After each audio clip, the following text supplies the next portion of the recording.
And we're live. This is Julien Jean-Pierre from the Royal St.Lucian Seamoss Company, and we're doing another Seamoss live talk, whatever, you know what we do. Every Sunday and Wednesday, we get together and we talk about Seamoss and all things related to Seamoss. I'm just opening up the clubhouse room, and let me know if you guys want to join in on the actual conversation. Get it on the video here. I will add the links to the chat now to get started. Hey, Angelica,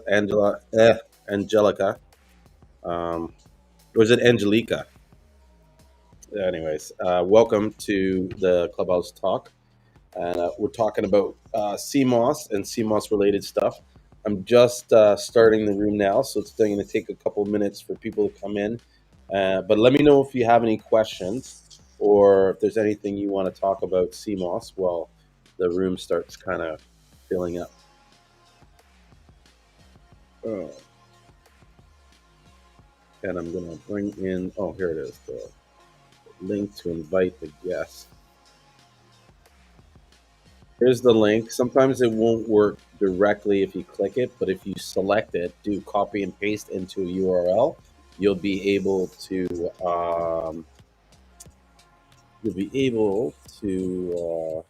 join in and use that to link. So definitely, I want to start by wishing everybody Merry Christmas, Happy Holidays, and I hope everybody got everything that they wanted for Christmas and more.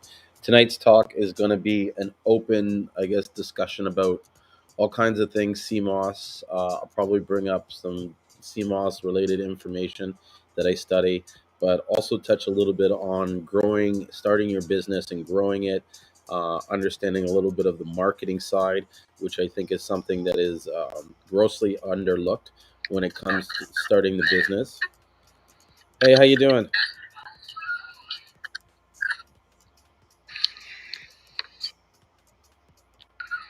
Hey, Hi, how are you? good, good. How are you? I'm great. Glad to finally connect. Is this St. Lucia Seamoss Yeah, this is Julian from St. Lucian Seamoss Company. Guru?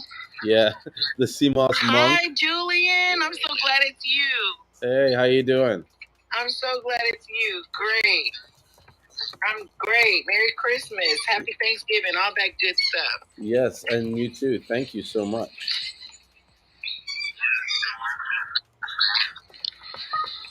How's your holidays been?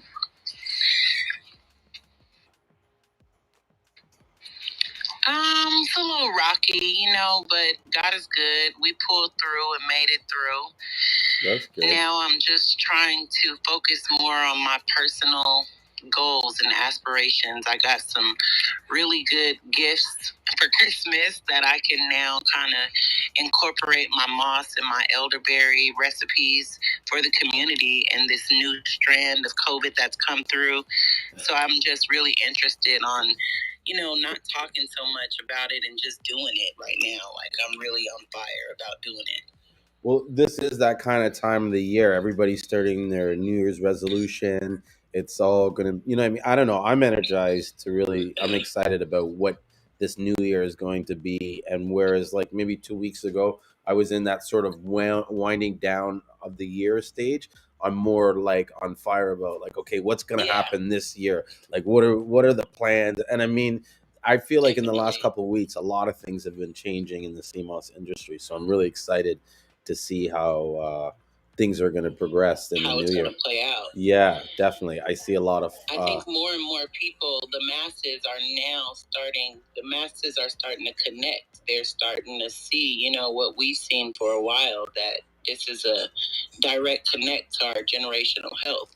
Yeah, and that's why I think it's even important for us to get more organized in a way, you know what I mean, for this business, so that absolutely more people, because like as things grow, more attention is going to come to it, you know what I mean, and with more attention, it just means you got to kind of be more aware of dotting your I's and crossing your T's kind of thing, Right.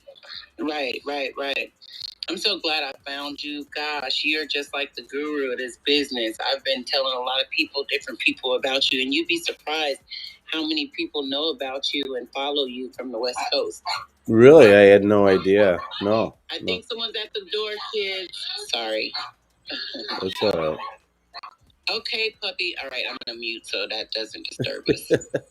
No problem. No problem. And I'm just going to start. I was trying to do the live stream on whatchamacallit on Instagram, but I have a feeling it's not working, unfortunately. Yeah, it's funny you say that because I got an alert for that right before I got the alert for this. And this is my first time actually entering your room on here. Mm-hmm. So I wasn't sure if it was actually you or not. So I was actually just kind of sneaking in just to see if I could pick up on the voice. Yeah. To see if it was you, and I'm so glad it was. So that's cool. Well, thank you. Yeah, we're on YouTube, Instagram, or I was trying to do Instagram and Facebook on a couple groups. Oh yeah, you're the man. You're spreading your wings wider and wider here. Yeah, well, I'm trying to. I mean, it's all this technology. You gotta definitely. how you say it.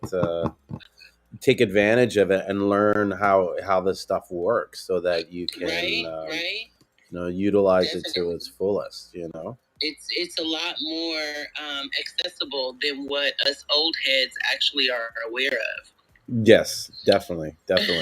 and what's amazing is a lot of people may not watch the shows right away, but it's the repeats and the oh yeah, definitely. Yeah, mm-hmm. There's amount of people. Yeah, I learn a lot from the repeats. Like, I'm a note taker, and I like to listen. I go back and I listen, and I get my little pen and paper out and screenshot and take notes, and so from what I need and what I should know. Yeah. So what are your plans for this year? Like, what are you excited to, I guess, launch or release?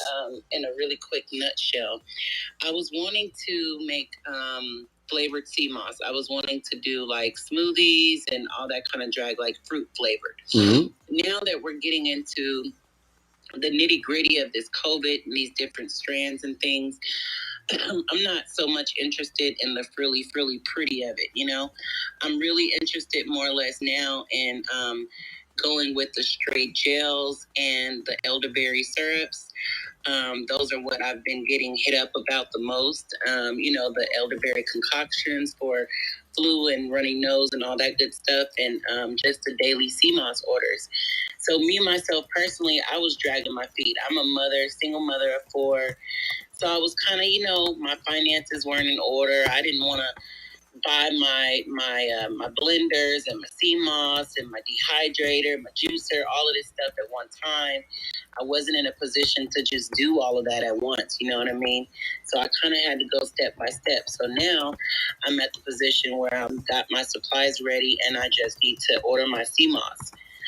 I think I've taken enough notes to, come up with at least 4 good recipes that I can piggyback off of and see what type of traction I can get. So that's what my goal is right now for the Bay Area to just explode. I live in Oakland. In the northern part of northern Oakland. Yes. And so I've noticed that, it's not so saturated. There are a couple of people out in the Bay Area that are doing like Seamoss juices. They're doing, different concoctions, different mixtures, different things. And they're doing pills and just a lot of different things. But it's not as well known as we would like it to be, as we would need it to be. Yeah, I think that we can definitely get more from the Seamoss and our natural herbs than what is being put on the market with the FDC. Oh, for sure. So yeah, that's what I'm interested in. I kind of missed my son's football season, but that's okay because spring is right around the corner. So the other kids are going to be into soccer and track. So hopefully I can build up some traction within the next couple of months. And then by the time, our games and our meets get started, I can set up a little booth. And, when the rating season has stopped, I can get out into the flea markets and things like that. Yeah. or even see how you could wholesale to stores and stuff. Yeah. Do you have a marketing plan to get even like started, or? I definitely have a market. I live in a pretty residential, community-based area, right? So I'm surrounded by like Whole Foods and Sprouts, and the Bay Area, California is very health conscious, except they're not organically health conscious. They are store-bought health conscious. If you understand what I mean. Mm-hmm. So they don't. There's not so much saturation of people that are doing things like what I'm doing. There may be about 10 from in a 20-mile radius. You know what I mean? 30-mile radius. So in my opinion, that's pretty good. And I've got at least about 20 people that are seriously interested in being continuous buyers. Oh. From the age group of like 25 to 30. That's so good. I figure, with those 10 people, word of mouth. Mm-hmm. And then now, like you said, with the social medias and the different technologies, my younger sister was telling me, like, what about an app? Like, have you thought about, maybe creating an app, and then that way you would be able to reach the masses? And so I'm like, okay, that sounds great, but let me get my little traction first, Yeah. Because even I don't want to jump in over my head. That's what I'm most afraid of is, mm-hmm. Spending all this money on all my supplies and everything that I need, and then not being able to get it off. Or not even like doing it. Right. What if you started to hate I love doing it because I enjoy taking care of people. I'm like the mother of the family, the neighborhood. Okay. So I know that I'm going to love doing it. Like, that's not going to be the problem. Right. I'm just most worried about it, people not really getting on board with it, not really wanting to purchase it. You know what? It really comes down to the amount of people that you put in front of it. Because in the beginning, it's going to look like no one wants the product. Okay. Right? Okay. But it's almost like for every 100 people you speak to, you might get one or two people. I think the conversion on an average product in the average market is like 2 to 3%. So that means for every 100 people you talk to, you might get 2 sales, 2.5 sales. Got you. Okay, and you just got to be ready for that. Okay. Yeah, that's that, and that it goes like that. And even with me as a real estate, like I work, my general profession is real estate, right? And like for us, it's like I think it's like every 200 people I meet or whatever, I may get one lead from that. You know what I mean? Right. So there's a lot of rejection, and that's something a lot of people don't and that's calculate. What kind of took me so long to really make my to just purchase, is because I was kind of nervous about that, and I didn't want to waste it. I'm not in a position again to just be peddling dreams. You know what I mean? I need this to go or not. Well, my experience in any business that I've had or started, you always just want to do enough to do proof of concept. You know what I mean? Start it out, get it going. Have a few people like taste like what you're doing right now by having those 10 people that are regularly committed. That's perfect because that's going to be your base to start your proof of concept to keep you going to get you to the next phase where you start introducing it to new people. And then my other question and concern is with my social media. Again, I'm a mom, but I'm a private person. I do have Instagram and Facebook, but I very rarely post. I'm more of a researcher, reader. So I very rarely post. And what I do post is normally just, pictures of the kids and the family. It's never really anything personal. So right now, my younger sister is telling me, like, you need to cross over. Either you need to create another page that is going to be directly devoted to that, or you need to start dropping, those little gems and hints on your personal page that your Moss is coming, so that, people will kind of be buzzed around it. So I guess my question to you is, I found a lot of things to post about and talk about pertaining to my Moss and, the great benefit of it. But how do I collectively do that in a way that doesn't look junky or fake or forced or copied, for that matter? One, I would start doing what I call like the 80/20. So just Okay. 80% of stuff unrelated to CMOS, right? It could be house stuff. It could be like about other herbs. It could be like what you did that day or whatever. And then 20% of you actually selling your particular CMOS. You don't want to get into a habit of every time people see you, you're hawking your wares in a sense. You know what I mean? At least not in. You're just walking, talking CMOS all the time. Yeah, at least not in social media. In person, you could always talk about CMOS. In fact, people should be sick of you talking about CMOS in person. You know what I mean? But on social media, you want to mix it up a little so that you because people need to connect. Organic. That definitely, right? And you almost have to do things that are not perfect, that are not don't spend so much. Like what I've learned now is that in the market that there was a time where first impressions were everything, right? Because there wasn't a lot enough content out. So if you slipped and fell, everybody knew about it. It was the talk for years. Now so much shit happens that you fall and you could fall flat on your face and people will walk right by you because it's like, we've seen that before, that happened before. Do you know what I mean? And in some cases, the people that will really become the connected with you most are the ones that have watched you through your struggle from starting from the bottom. Everybody loves that Drake story where you're from nobody to now you're the superstar. You know what I mean? And you got to be honest and authentic all the way. So I don't know. And people want to, they want to buy from people that they like, know, and trust. So I know, like you're saying, you don't want to do personal. Maybe if that's your case, then don't decide the level of how personal you want to be. And remember that even what you show, you can control. You don't have to show everything that you know what I mean? Like no one sees my family, even though I'm personal and I'm, you know what I mean? Like you can connect with maybe me. promoting, maybe pictures of my kids drinking their moss after school or, after football practice, our little daily smoothies, our family time making them, or something like that. If you want to, right? Don't do it if you don't feel comfortable doing it, because then they'll see the inauthenticity in it. You know what I mean? Gotcha. If you like it and that's what you do, then that's fine. If you don't, then show some other people's kids or something. Or, I think one of the best things to do is just have random people on the street and get them to try your CMOS. Really? I never even thought of that. Okay. Yeah.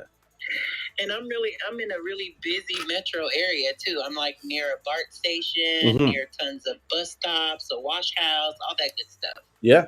I would even do, how they have like the Taste Pepsi challenge? Do something like that, but it's all your CMOS, but like what flavor do you like the most? Right. You know what I I was mean? gonna start, just the basic strawberry, mango, pineapple. Yeah. But get them something like that, stuff that people normally go for. Okay, all right. I've got my little nifty pen and paper. Thank you, Mr. Julien. You're welcome. But seriously, I think if someone were to set like in some kind of like black farmers market or some kind of got one of those close by. Caribbean place. Every week. Yeah, and you had some booth where you just sat up and said, you know what I mean? Take the challenge. We have one of those. Yeah, take the challenge, CMOS, whatever, and then have the camera just like rolling and give away free CMOS and use that all as a way to build content and get people promotion and content. Yes, the kids could be taking pictures. It could be like our own little private personal advertisement. Yeah. Our own little commercials. Yeah, it's a dual purpose. The way and that the people are recording the reels and things like that now. Yeah, and then get them to taste the CMOS and try it. And then when they get off camera, get them maybe to fill out a form where it's like, hey, can you just give us the feedback about this product? You know what I mean? Like that sounds cool. Yeah. Okay. And you might win something, we might win 6 months worth of free CMOS. That's what's crazy. Yeah, that's what's crazy too. The margins are so insane on gel CMOS that I don't understand why people aren't just giving them away to get as contests, whatever, to get people involved. You know what I mean? And that's something. You know what? It's funny you say that because even with it being so saturated, it is so expensive, even still. And every time someone mentions this to me, I always say the same thing. Why don't you just buy it raw? I don't understand how you're paying $40 for 8 ounces of Seamoss gel. Because Hey, I guess that's good for us, right? Because the time and that it takes to make it and the cleanup is unbearable for them. Absolutely. Yeah, yep. That's it. Because you will find it's not fun to them. Yeah, you will find you have two customers that you will deal with. Ones that are want to know how you make it so that they can make it themselves, and ones that want to know how to make it so that they try to make it themselves, but then they'll turn around and hate it. And so a lot of times, like people are afraid to, because here's what I recommend to all like people that I talk to. If you're selling gels, you want to have at least a little bit of dried sea moss to sell them if they need it. You don't push it a lot, you don't promote it a lot, but it's on the website and it's on like your price card. You know what I mean? And you've got it available if someone asks for it. Exactly, because there's going to be that person that decides that they want to make it themselves. And if you're sort of like, no, this is my secret, you can't hang on to you can't have this, then they're going to go search for somewhere. Like what I found is in this day and age, there's no secrets anymore. Before there was this day where it was like the game is to be sold, not to be told. Google, nope, not anymore. Google fucked that up. We got YouTube and Instagram. That's what I'm saying. Like it's. I want to know anything. I go on Google and I go on YouTube and I learn everything. So it's there, right? I was thinking about gummies. I was thinking about the Seamoss gummy, and I was like, well, gosh, what would I use to hold it together? Man, I went on YouTube and I must have came up with at least 15 different recipes. And you can put all those together and make your own recipe. Exactly. You know what I mean? So yeah, getting to the point is that you trying to hold that secret, they're going to go and find the information somewhere, and so if they don't get it from you, they're going to go and buy from someone else. Now, there's going to get to that point where they get the gel, they try to make it, and they'll realize they either love making it or they can't stand it. Now, if they went to someone else and that person sells the gel also, well, you're cut out of the mix because there's no way he's going back. They're going back to you to buy the gel after they just bought the raw off this guy, and they sell the gel too. They're just going to go like the path to east, like this is like water. You know what I mean? So the path to the easiest resistance is what they're going to do. The path of the easiest. Yep, you want to work smarter, not harder. The least resistance. So the whole point is you don't be afraid to sell your secret. You know what I mean? Even if your recipe is, you think your recipe is the best recipe, guaranteed someone else has a better recipe. One. Two, most people that you give your recipe, they're never going to follow the recipe exactly anyways. Exactly. You know what I mean? And they're always going to put their spin on it. Exactly. And if you're really that, like protective, then don't give them all the, the directions. Just give them the basics. But don't turn them away and say, oh, like I'm going to hold, you know what I mean? Because you're doing yourself a disservice. You want to be the guy that they come to when they need help. Exactly. The questionnaire. For whatever reason. You know what I mean? That's and it's no longer just mine. And that's another thing that I need to like kind of stress with people when it comes to scaling this business. You need to take care of every person that buys from you. Do you know what I mean? Like the one thing I see a lot is there's not enough. Like I don't see businesses working on their regular business, like their repeat clientele. You know what I mean? Those guys are the guys you have to nurture and be really nice to, and you know what I mean? Right. They start off that way, but it doesn't stay that way. It's not consistent.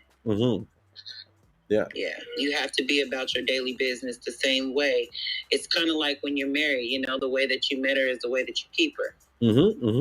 Well, the one thing that I realized, so recently we did this sale, right? And mind you, I'm going to do a little bit of shameless promotion right now. We still have the sale going on, although I changed it slightly. Originally, it was spend $500 and you save 50% off that price. It was unheard of.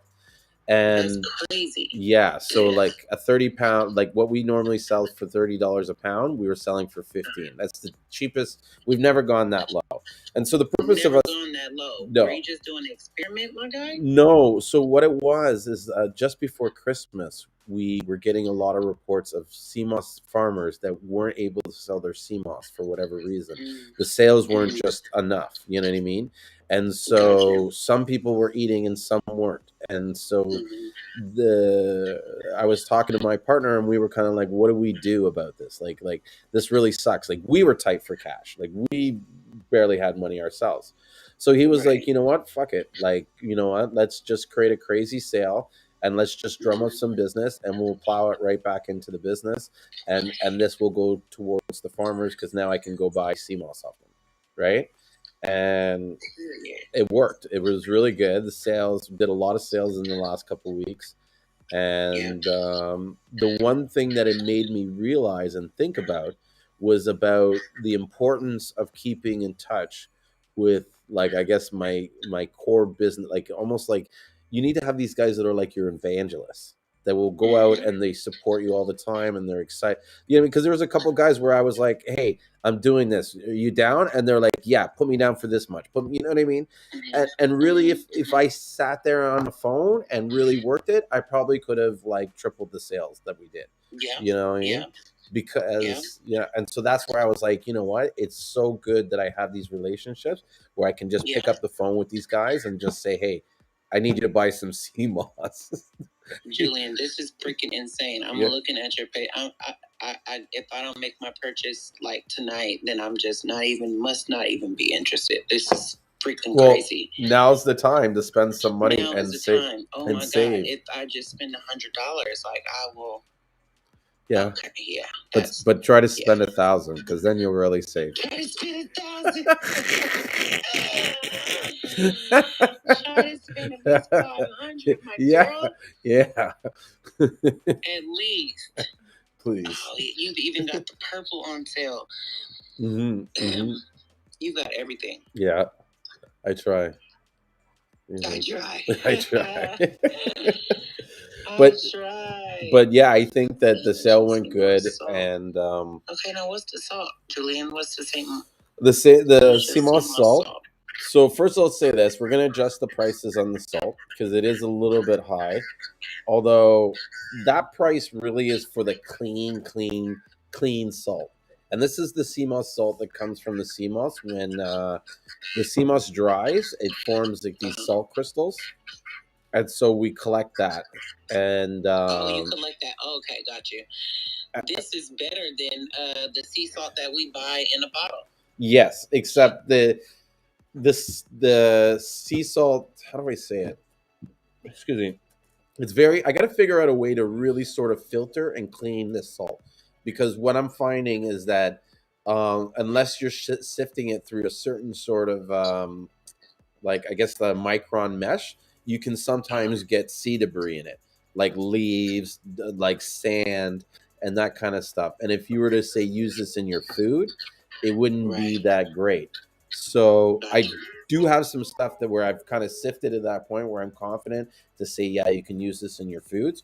But for the most part, this stuff is really good for like putting in skin products and putting it in like your bath. So if you wanted to soak in like Epsom salts, this would be good. And so when you do order it, it says like a quarter ounce, half ounce, couple ounce. I usually double that or triple that because when the Seamoss isn't that fine and clean, it's not as expensive. So I guess my whole point is saying is try the salt, but know that you're going to get a better deal than the salt than what's listed there.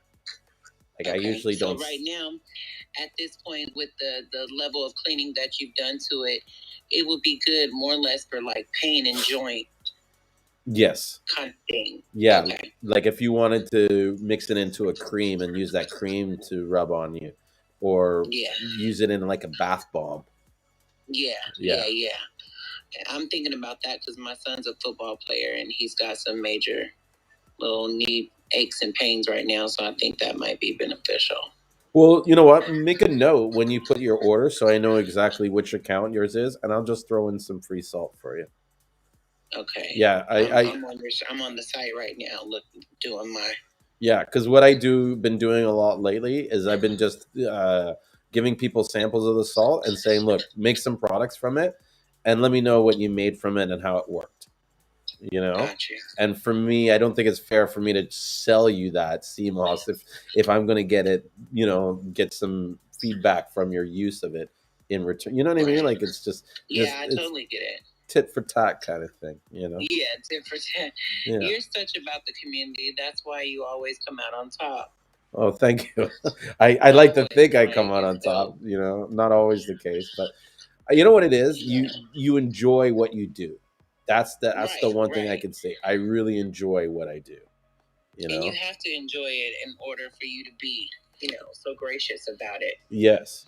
Like Yes. like you said, some people love the natural of doing the moss, and others don't. You either like it or love it. Like me, myself personally, I love the idea of searching for treasures through the moss before I soak it. Mm-hmm. Mm-hmm. That's fun to me. Yeah, to see how it blends up and it soaks. Yeah, all Yeah. that good drag. So that's dope. That's a part of the beauty of it, of bringing it all together, starting from start to finish. For sure. For sure. For sure. What happened to your guy? He was on an island. I think it was I forget his name, but it was one of your guys that you had contact with that had a lot of natural herbs in his front and backyard. I want to say he was on. I think he was in St. Lucia. I'm not sure though exactly where he was. Was he on the Instagram lives that we were doing? Yeah, he was on one. He was consistently on the Instagram lives a lot of the time. Oh, that was Kevin. Yeah. Yeah, he was from Jamaica. We haven't talked in a Yeah, while. You know what I mean? I should give him a shout. Think, me and him, I don't know. Sometimes when you do business with friends, things. Do you come across a lot of natural herbalists that are either selling or that try to like incorporate you into their process with their herbs?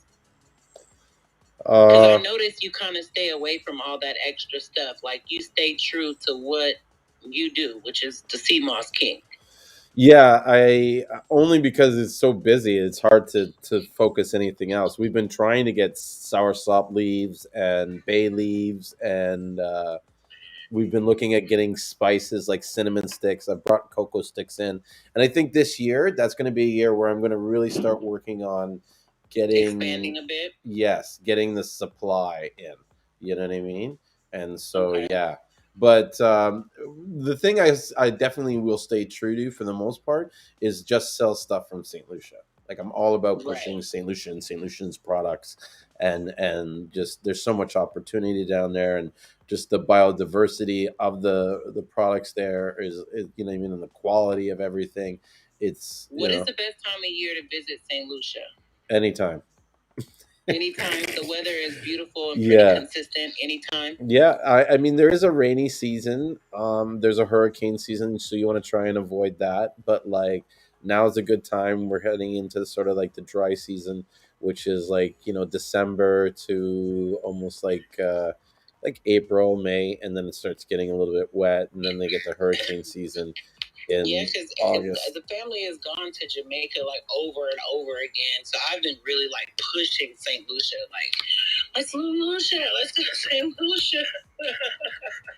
Yeah, you should. Let's do something different. Yeah. Oh, and there's so much natural like features in St. Lucia. Like they have a rainforest. They have like sort of like a desert area. They have like all this different type of tropical hiking. A lot of different tropical things and things for tourists to visit and see. Yeah, and even just you have to go to the mud baths, the hot springs that they have there. Oh, it's like amazing. Sounds beautiful. Gorgeous. Trust me, it's like a hot mineral bath, and you feel like amazing, and you feel like it just turns back the clock, the time.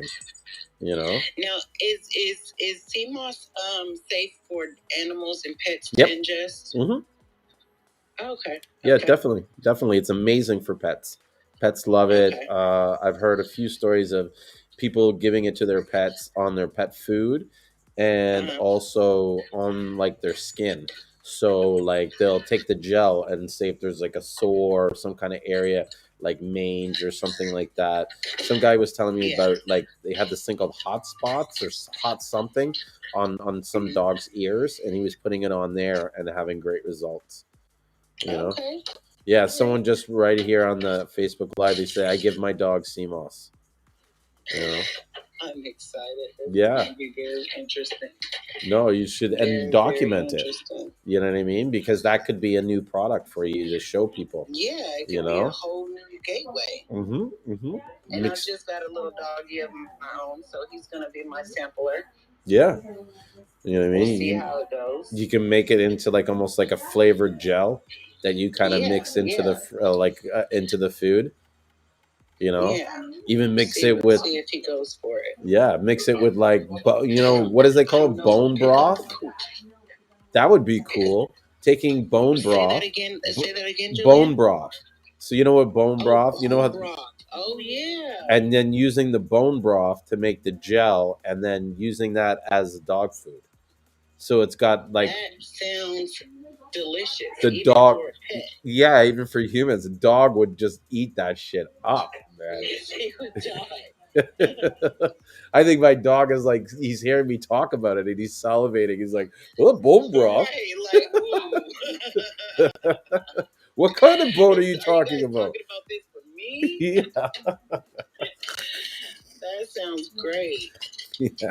All right, Julien. Well, I'm about to start preparing dinner now. Okay. I'm so glad to speak with you, and I'm about to place my gosh darn order right now while I'm got this sale. Okay. And I put in my little comment for seller sea salt sample. Okay, sounds good. And if you have, my name is Angel Gibson. If it doesn't, because on site it says Angelica Pearl. Yeah, I was saying that. So I know now the Angel, because I recognize the last name. You've ordered from us before, right? Yeah. Only once. Yeah, I remember the last name, Gibson. Yeah. But all right, you have a great evening, and thanks for opening up tonight. Hey, my pleasure. We try to do this every Sundays and Wednesdays. So if you got more time to come in and talk, that in my on my to-do list. Yeah, come back and join, and let's talk about Seamoss. All righty, have a good one. You too. Bye-bye. All right, bye. Wow, I got to start taking notes when I do these live streams because look, I just came up with like about 3 or 4 different products. You know what I mean? It says here, I'm going to try it on my shepherd sore and the bone broth gel. Great idea. Yeah, I mean, that's like genius idea. Bone broth mixed in with Seamoss gel, and then you mix it into the food, like the kibble or whatever it is. It's going to... Yeah, Mason, you like bone broth? He's like, stop teasing me. I know you're not making me bone broth. Yeah, bone broth Seamoss. Booyah, you know? And that's another thing, like Seamoss powder, you could probably mix that into the food. Because, like, I think if you're going to, you got to figure out some way to make it so that the dog wants to ingest the Seamoss part. Otherwise, you'll mix it in. Huh? Yeah, you can't just give the Seamoss just Seamoss because they're just kind of like what it. I know sometimes it's like what, because I think sometimes they see us eat something and then they register in their head that is some, like, even though it tastes like garbage because we're eating it's like, well, I don't like. It's just like how humans are. It's like you see someone else doing it, you think, like, I'm sure kids, like, when they first tasted beer, hated beer, but everybody drinks beer. You know what I mean? So it's like that with dogs. It's like, but they see their dad doing it or whatever. So it's like, oh, I want to be like that. So the dogs just want to be like us, and so that's why they eat the garbage. Now, if we could just get them eating the Seamoss, you know.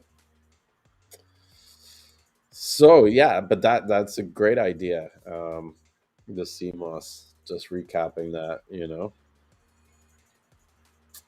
So what are we gonna talk about next? Let me know if anybody wants to join in on the live stream and talk with me live, or you can come in on the clubhouse. I can post a link to the clubhouse for you guys if you want to check it out. Looks like I wasn't able to do a live stream on Instagram, which really kind of sucks. But, it is what it is. Unfortunate,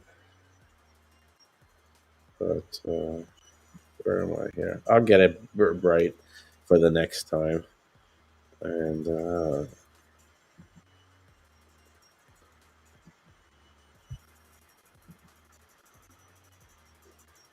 let's see.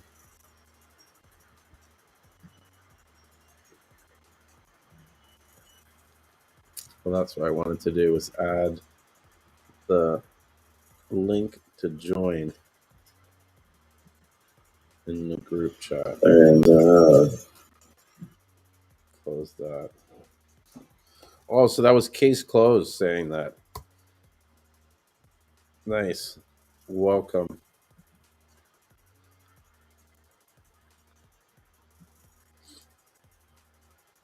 Oh, there it is in the chat already. Cool. So I don't know. Let me know if anybody has any questions they'd like to see answered, or I can just start talking about. I don't know. I could share some of the screen on my see some of the CMOS documents that I read. There's this one. Let me pull it up. CMOS docs.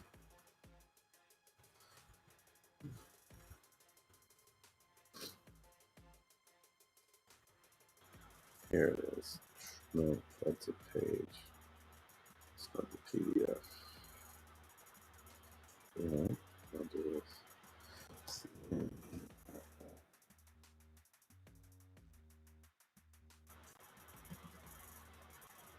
Pull that up. Oh, I got a question here. How do I know which CMOS distributors are legitimate and have good CMOS? That's a good question. A lot of times you won't know until you do business with them, until you try their CMOS. But some of the things that you could probably talk to them about is mainly where they're getting their CMOS, where they are getting their CMOS, and uh, how they're sourcing it, you know. And so, yeah, someone's talking to me and distracting me. That's okay. Well, what did you want to say? Just say it. Yeah. Oh, so, okay. So, and see, this is something that I think that's important. Like, so my wife there, she was basically she's getting into the CMOS business, and so she's doing research on bags and stuff. And so she came across someone else in the business that I know of that I'm friends with, and she was just excited to see that he had sent the bags. And see, what I think is like what we need to do as we get more organized is almost have like an association where we have the go-to bag guy, and we've used our group as leverage to go and get a ridiculous cheap price on bags so that everybody gets cheap bags. Do you know what I mean? Or jars, you know what I mean? Or a graphic designer. Like I was explaining to one person where it's like, we if the group was big enough, we could use say something like a $25 due, like a monthly fee, and use part of that fee to hire someone to be a graphic designer that's available anytime any of us need a graphic designer. Do you know what I mean? And so now and you're coming out with new products, you just hit up the guy, you shoot him an email, boom, bam. And so I don't know. I think that like as we get a group organized together, we can start talking about having these kind of features that we're sharing and sharing the resources and the expense. Because one graphic designer paid monthly divided between 1,000 people. You know what I mean? Not everybody is going to use them every day, every hour. So he's going to have it's just going to be a small piece. So you said I'd send you a message before the live about the flavored powder. Some say it's a no-no. Um, First of all, I'd like to see who says it's a no-no and why. I think that what you would be concerned about if you were getting a powder, any powder, would be, where are they sourcing like the material from, whether it be sea moss or it be the flavors that they use. Like, are they using fresh fruits? Are they using some kind of chemical compound? I mean, I don't know. You know what I mean? That's something that you need to kind of figure out and be comfortable with what they're putting in that powder, and then if you're comfortable about it, who's to say it's a no-no? You know what I mean? Not enough people, I think, are doing enough to do their own research to kind of figure out is what is good for them, you know what I mean, and what works for them. Because for some people, they're fully against flavored sea moss, but for other people, it's like they get it and they're okay with it. You know what I mean? I don't think there's one person that's right. Everybody's right for their own reasons. You know what I mean? If that makes sense. So I don't know. But getting back to this, like having this association, by having this group people buying the source of the CMOS and sharing these resources, I feel like we can use this like almost like a team to build for everybody to scale higher, and it will start like putting some kind of structure to the pricing, right? Um, I find it honestly that the way the pricing is now, it is just all over the place, and it's it's not beneficial to a lot of people, and it's not making a lot of sense, right? For example, someone buying £10 can pay the same price as someone buying £1,000. That's not right, and it loses the incentive for that person to spend that money to buy that £1,000. And it's important for these guys to buy these £1,000 because it spreads a lot of CMOS towards everybody, right? And so if you can pay the same price as £10 as £1,000, then you know what I mean. It's like you're ruining the market in a sense where you're making it difficult for the person that buys £1,000 to then sell that to a person that has smaller quantities. Now here's the rub. A lot of times when these people are buying the small pounds, £10, £20, I think anything under £100, the amount of money that they're paying in fees in comparison than if they were buying the £100, or if they bought the CMOS from another reseller who actually brought it in. It's almost like they're giving a lot of this money to the shipper, to the custom broker, to the guys on the airport that are loading the things. Each time you should send a shipment, whether it's £10 or £1,000, you're paying those fees. You know what I mean? And so why are we paying all these fees to all these people just so that you can say you saved $2-3 on the pound? It doesn't. It doesn't make sense to me. It makes more sense for you to go and buy it from someone who brought it in, someone that you trust, who brought it in from a regular reseller, who brought it in, say 5 or 6 thousand pounds at a time, where he paid the same fee as you, and now that fee cost is mitigated across all that volume that he's bringing in, and you're helping him get rid of that volume. So it's almost like it's a win-win situation for both parties, right? You may think that you're spending a little bit more on the CMOS because compared to going to directly the guy, it's only a difference of a few bucks, and those few dollars that you're saving will easily get eaten up in the custom fees, in going to the airport to pick it up. You know what I mean? To renting the vehicle to load the CMOS. And so I feel like if you're not, unless you're buying like 500 pounds at a time, or even anything less than 100, definitely you're wasting your time going to, that's my belief, going directly to St. Lucia. You know what I mean? It's better you buy it from someone who's brought it in and who's made sure that the quality is good, and that it's good quality, and it's there, and you're going to get it faster, and you're going to pay less in shipping and less in clearance fees and all that kind of extras that people don't really show you when you're buying the CMOS, because a lot of that's not included in the price. You find that out after you bought the CMOS, and they're about to load it on the plane and stuff, and they remind you, oh, by the way, there is this fee. Oh, by the way, there is this other fee. You know what I mean? And I'm not trying to shit on these people. I'm just trying to kind of point out the realities. Is that from what I can see, and I could be corrected if I'm wrong, but anything under less than 100 pounds, buying it directly from St. Lucia, you're not really saving that much money than if you were to buy it from someone or work out a deal with someone that's bringing it in a larger quantity. That's my take. So I feel like having an organization will help, you know, make it easier for everybody to buy at the right price point for the right quantity that they're getting.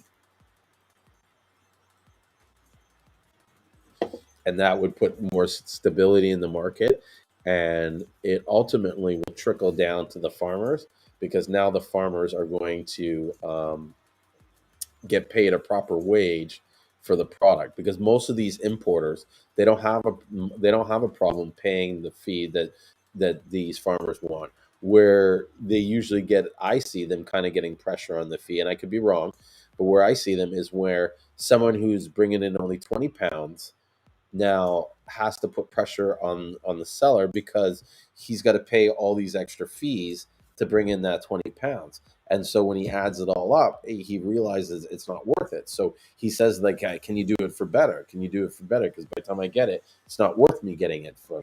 You know what I mean? And the farmer, just wanting to make a sale, agrees to this, and this is, this is where there's this imbalance in the market, because had he just dealt with the people that are bringing in the larger quantities, that are spending the amount of monthly every month to keep them supplied, it's like they'll make more. Like, those guys don't have a problem paying market rate, because as the price fluctuates, they make it. You know what I mean? They just sell more CMOS. You know what I mean? Like, if their profit goes down, they just sell more they work on the volume. They don't work on the actual individual product. So someone just said here, I went to Grenada for 10 days. I searched and asked for CMOS while I was there. About the seventh day, I got what I was looking for, and I was actually impressed with the quality. I had three different sources.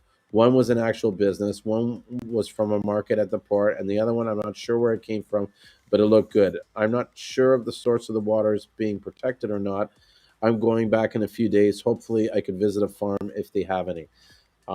My understanding and experience with Grenada is that pretty much all the sea moss is being sourced from, what you would consider somewhat protective areas, or areas where there's not a lot of human or commercial activity. The waters tend to be very good in Grenada, and from the sea moss that I've seen growing there and being sold there, it is definitely of, like, what I would consider premium quality on the way that it's dried and the way that it's handled. So, and I mean, that's good that you're able to source out suppliers, in 10 days. I mean, I was in St. Lucia for, like, geez, over a month before I met someone. You know what I mean? They weren't just walking down the street, and everybody I talked to, it was like they were kind of like, how do you say it? They wanted something out of it. You know what I mean? It was like, they'll hook me up, but I need it. Like, I don't know how many you might have to grease some palms or something. You know what I mean? Um, Someone else says here, is selling dried sea moss most logical than selling gels, gummies, etc. Um, I don't know if it's most logical. Um, it really depends on the market. You know what I mean? I know this, that many people that want to sell the CMOS or resell the CMOS are not buying enough quantity to legitimately be good at selling the CMOS. I find that the numbers that they're buying, they tend to run out before they even get started. And so, for example, they'll want to sell pounds, but they're only going to start with 20 pounds, which to me, it's like, once you get going, you're going to need a 20 pounds every day. You know what I mean? But it might make more sense to buy 20 pounds and sell them in 2 and 4 ounces. Then you'll have enough that will allow you to sell, and as you're selling, replace your stock and get more supply, because the biggest killer in this business is not having the supply. The second like, it's not a saturated market, but it's not like it's impossible to get this. And so if someone's out, there will be someone to replace that person who doesn't have. And I find that most of the times when we get new buyers, it's usually because the supply that they were having before was not consistent and reliable, and that's why they're looking for a new buyer. Sometimes they do it on price, but usually if we figure out that they're just searching for the cheapest price, then we pass them on to someone else, because we're not interested in working for people that are, what I mean, looking for the cheapest price. Because how loyal are you really if that's your sort of main objective? And for us, the money is made on the volume and the relationship. And so if we're giving you the best price and you're shopping around all the time, like it doesn't serve us any you know what I mean? Like, it's kind of like you're not going to be a customer for us long, because the reality is anybody can beat anybody's price if they really wanted to. Do you know what I mean? So why am I treating people nice or working with people that are not serving my interest? As selfish as it sounds, in business you have to do that. Like, it doesn't make sense for me to sort of you know go out of my way for the person who doesn't care about my business, but only cares about the dollar that they're making. So you can go and deal with someone else, and take the chance of not getting good CMOS. That's the price you got to pay for trying to go cheap. um yeah, I know, I kind of went on a little bit of a rant there. So, anybody have any other questions? Not sure if I answered this one.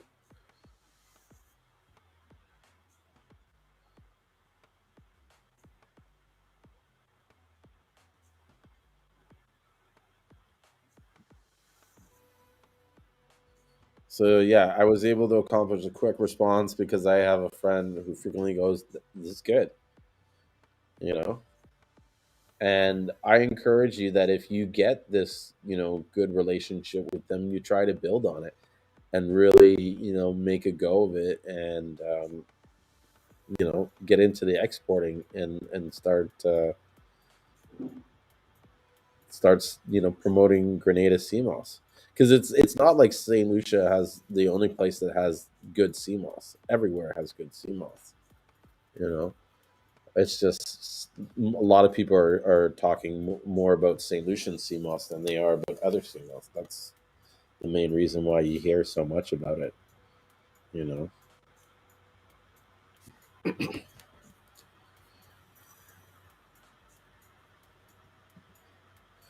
so I was gonna share a document. Excuse me. So that's what you want to do. You have to figure out the legalities of it. Um, yeah, and I mean, you got to figure out the financing of it. How are you going to buy the CMOS? Where are you going to store the CMOS? How are you going to sell it once you get it? Who are you going to sell it to? You know, the legalities of it. A lot of it is it's not that challenging, really. It's more about just having the right documentation and the paperwork from the ministry to allow you to export it out of the country. And most people that sell CMOS, they know how to do that. So you almost got to kind of lean on those guys for help and see what they are saying, and how to go about doing it. I recommend that if you're going to export, don't export less than like 100 pounds if you can. Try to do more, because you'll find that once you get that CMOS, within a few days, if you're working hard enough, you'll be able to sell that to people. Like, that's, at say $5 packages. That's like what, 20 people that you see, you know. So it's not a lot of money if you're trying to export and sell pens. So you got to be prepared to put some money behind it, or build work hard enough to keep flipping it till you get to that point where you can buy larger quantities and save on the shipping.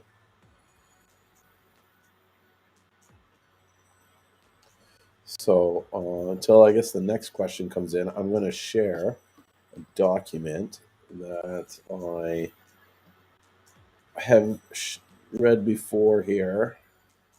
It's called Seamoss Cultivation in the West Indies, because I think it's important for people to sort of read and understand um, how sea moss is grown and cultivated in the Caribbean before they, especially those that are like all about like the wild crafted and stuff like that. Many of these guys have no idea how sea moss is farmed. I mean, some of them believe that the sea moss is taking nutrients from the rope, which is like, I don't know, it's ridiculous. Like, it's almost comical that people would have that idea. Um, Yeah. So this document is from the Caribbean National Resources Institute, and if you look here, it was copyright 1997. So this was talking about the sea moss cultivation, and so I've read all this, the use of the sea moss. Um, I think I've read this part, but I want to highlight an area that is really important. What if I Where's the highlighter? There's the highlighter. Oh, it doesn't work. So the part I want to highlight, actually, I think I can draw it with my pen here, is this area here. This is a horrible drawing. I gotta get one of those, what do they call them? Those pens, like a pen pad. So in this area, it says most of the world's commercial sea moss species are reds or browns. Only reds are used in the Caribbean. Like all seaweeds, they have no true roots, leaves, or flowers. Plants consist of branched fronds attached by a holdfast to a substrate such as a rock or dead coral. The holdfast anchors the seaweed, but does not absorb nutrients like the roots of flowering plants. The entire seaweed plant absorbs nutrients that are dissolved in the surrounding water. This is an important feature in the farming of seaweed, as cuttings from plants can be anchored to any substrate, such as ropes or nets, as long as the water's conditions are suitable. And then here it continues to say, CMOS has a complex life history which includes both sexual and asexual phases. There is an alternation of generations from identical looking male and female plants which produce grommets for sexual reproduction to other identical generations which produce spores. Those are those. Sometimes you'll see the CMOS and they'll have the long thing and they'll have the little bumps on them. Those are the spores that they're talking about. In addition to the free living plants which grow mixed in wild populations, there is a small parasitic phase that develops in the female plant. This phase can be seen in reproductive female plants as small bumps on the branches. Spores are released into the water and drift until they come into contact with a surface that is suitable for them to attach and germinate. The sediment and germination of spores is the means by which the species spread and colonize new substrates. The most common substrates for spore settlement are rocks, stones, uh, dead coral, and shells, but some species can be found growing on almost anything, such as discarded cloth, plastic, tires, ropes, bricks, and wood. Clear? So I'm not sure if anybody understands the significance of this, but this basically is saying that the sea moss reproduces itself by releasing these female and male eggs and sperm, basically, and they float into the water, and then they come land on certain surfaces, and they come in contact, and then other sediment lands on that, and allows it to sort of germinate and form that hold fast that keeps it anchored to the rock. So it says when plants are growing, they may change color. The amount of the red pigment in the plants is affected by the amount of sunlight that they are exposed to, and the amount of nitrogen, a nutrient, that is available. Bright sunlight bleaches the plants to a pale straw color.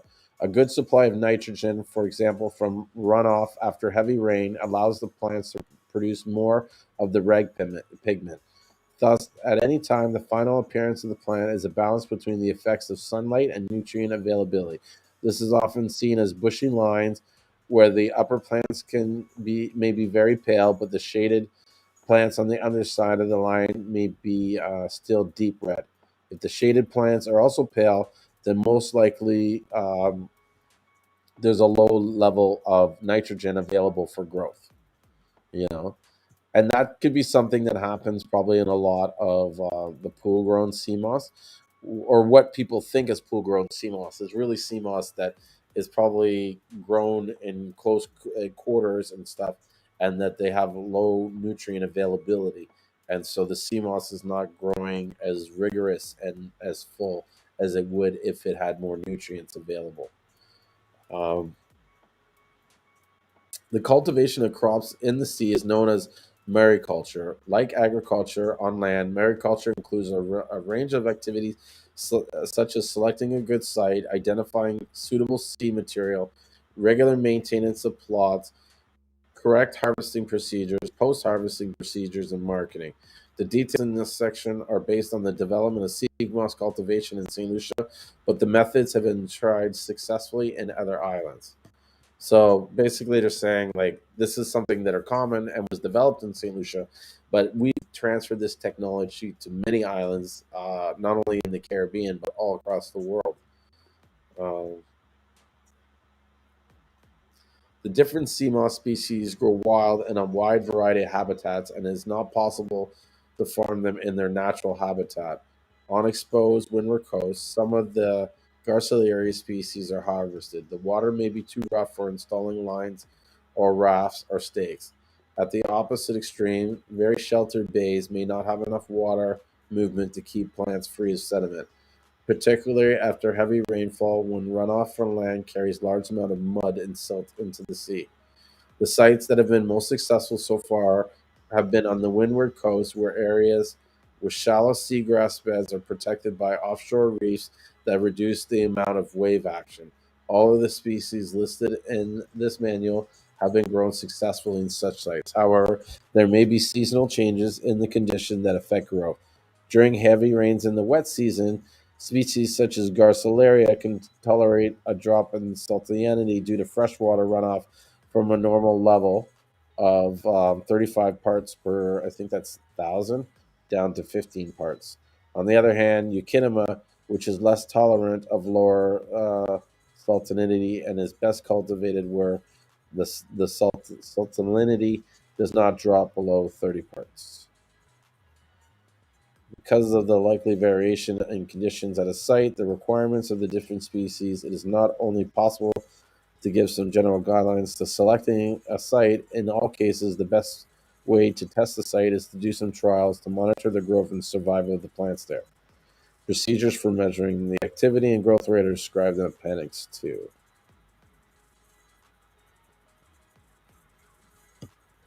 And let me know if anybody has any questions about this material that I'm reading. Um, but I continue here. All seaweeds farming in the West Indies is based on using cuttings as the planting material. This is known as vegetative propagation. At the start of a cultivation program, there are two options for retaining seed material. The first is to collect it from local wild populations. The second is to get it from established farmers. Farmers in St. Lucia have often sent plants to people in other islands to help them get started with good quality cuttings. When collecting from wild populations, only the healthiest looking plants should be selected. Wild populations of some species include plants with very different shapes and textures, and some may not be suitable for planting. For example, short, bushy plants of Garcilaria coronea were found to be very brittle and difficult to insert into the ropes compared with longer and more flexible plants. The plants may also change their form when moved from their wild habitat to a farm with different water conditions. For example, Euchaetuma grown on lines in St. Lucia is much bushier than the plants growing in the original habitat near the mangroves on the Belize Barrier Reef. There is an alternative to vegetative propagation, which uses the seaweed's ability to produce large amount of spores. These spores are released and drift in the currents until they attach to something suitable, like a rock. Once they've attached, they germinate and grow into new plants. Spores can also attach to artificial materials such as nets and ropes. The process of getting spores to attach to ropes or other cultivation structures is known as spore recruitment. This is described in Appendix 3. Although the method has been used successfully with some species in St. Lucia, it has not been adopted for commercial population production in the region.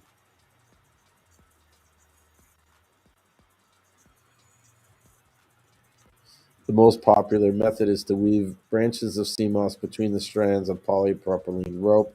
The rope has three strands and is usually 8 or 10 meters in diameter. Note there is no need to leave space between the bunches. This method works well for the type of Garcilaria in the picture. From my experience in the farming, they don't really use this method in St. Lucia.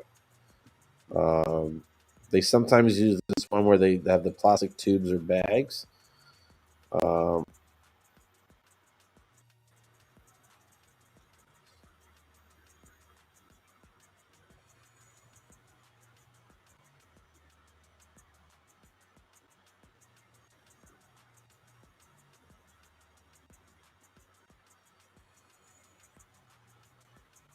this is another method of putting student cuttings on short pieces of rope and to hang these from the line.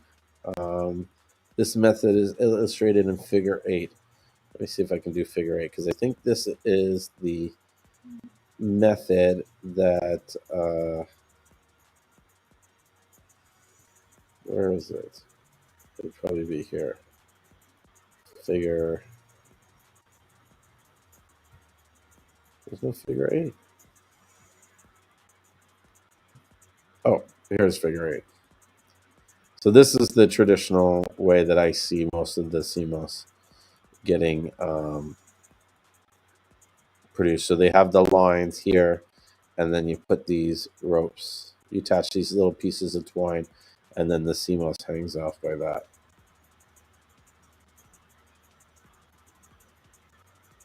And so let me go back there. They do talk a little bit about the different types of farming.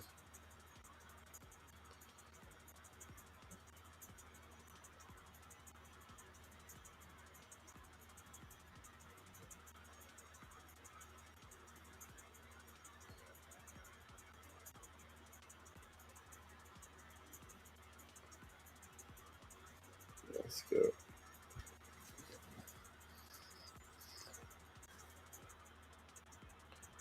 Yeah. So you can.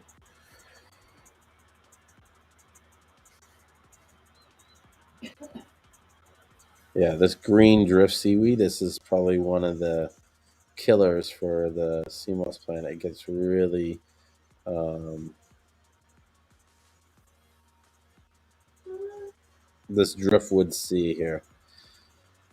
So it says pests and diseases. No diseases affected the CMOS species that have been cultivated in the St. Lucia. However, there are some pests that can affect the farm, including drift seaweed. Uh, if I can't even pronounce that, infinites. I don't know, and grazing animals. I wonder if that.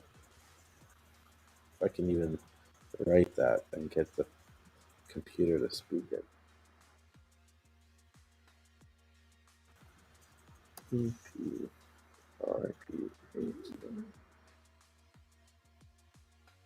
Trying to figure out how to pronounce something.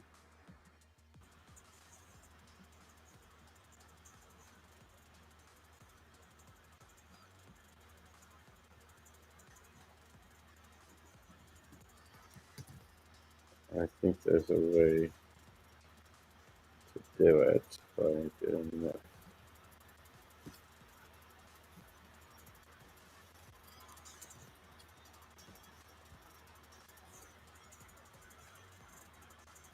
There it is, speech. Apophytes. Apophytes. Yeah. So at certain times of the year, floating masses of seaweed can be blown inshore, especially on winter coasts. The brown seaweed sagassum, which has gas-filled floats on its browning, is a common drifting species. Another is a fine hair-like green seaweed, a species of, how do you pronounce that? See, I'm not even pronouncing anything anymore. I'm just gonna do the computer make it say it. Geodomorpha. Cutomorpha, that forms large tangled clumps, both of which of these become entangled with the sea moss and plant lines. As the sea moss becomes more heavily covered, these drifting plants can pull the sea moss loose from the lines. In St. Lucia, the green entangling seaweed is particularly troublesome during the raining season. During this time, daily weeding helps to prevent the buildup and to reduce the loss of the sea moss plants. It's also important to place lines parallel to the direction of the wind and water, surface water movement. Placing lines means across will mean catching more of the drifting seaweed and anything else that is floating by.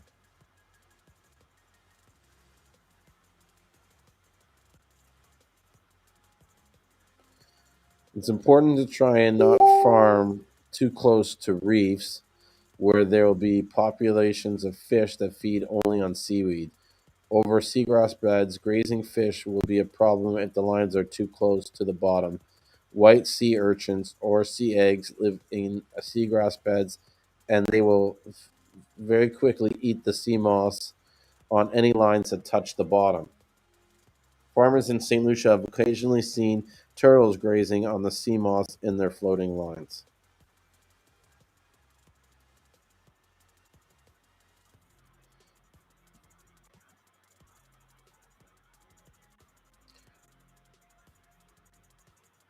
So let's get back to harvesting. There are two methods that can be used for harvesting lines. The first is to cut the branches, leaving the base still attached to the rope or net.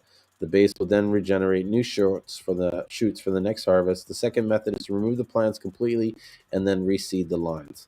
That's something that I see most happening is that they'll pull the whole line off the rope, bring it in, hang it to dry, cut the sea moss off it, replant it, and then put it back in the water.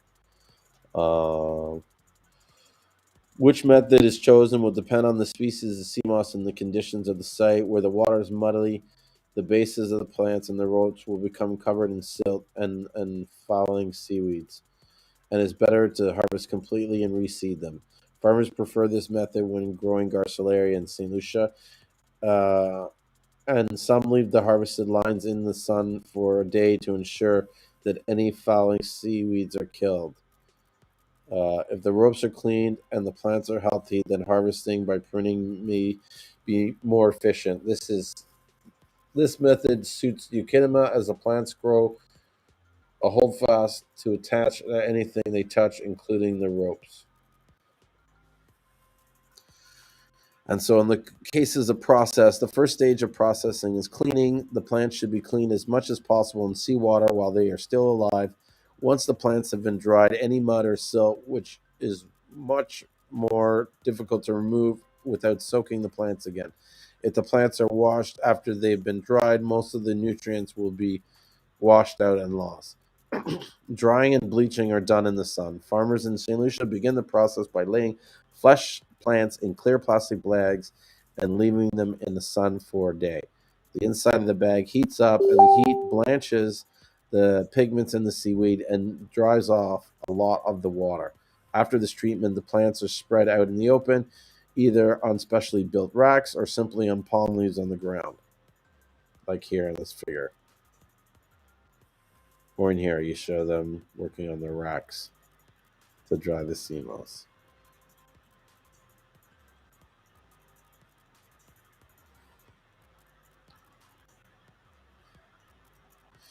It's very important to protect the plants from rain while they are drying, either by moving them to shelter or covering them with a tarpaulin.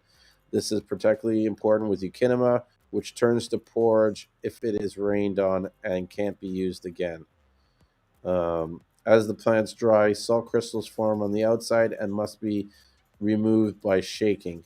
Any other impurities must also be removed at this stage. The seaweed is now ready for sale. Look at that. As the plants dry, salt crystals form on the outside, and everybody thinks that they add the salt. It's like, and guys, remember this is a document that's like over 23 years old. You know,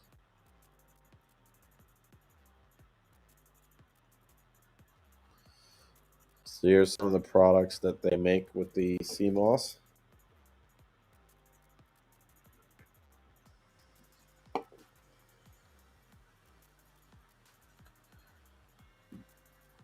Here they're showing pictures of them learning how to process the sea moss.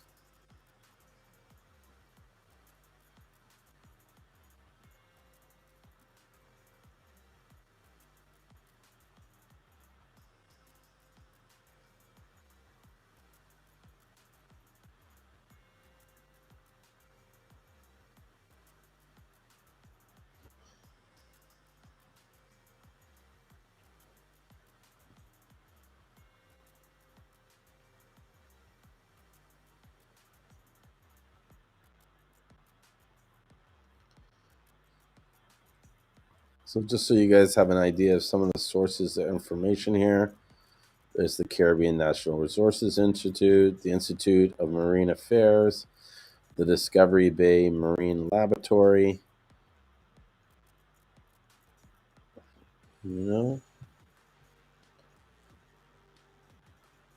and here's some stuff for further reading: marine plants of the Caribbean, and seaweed cultivation and marine ranching.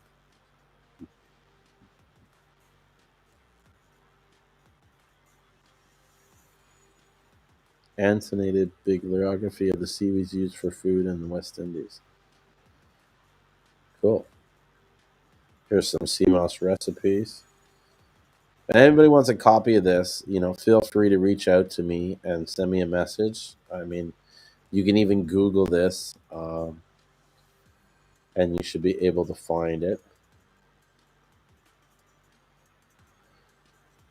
That's not the interest. This talks about the growth rate.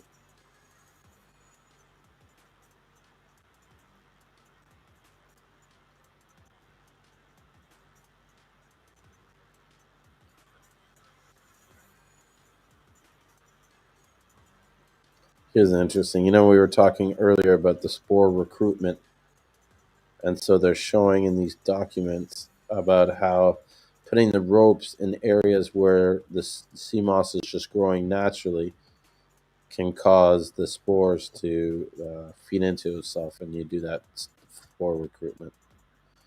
Pretty cool stuff. So yeah, that was what was that? That was from the Caribbean National Institute, and I wonder if I have any other uh, books like that I can share that go more into CMOS.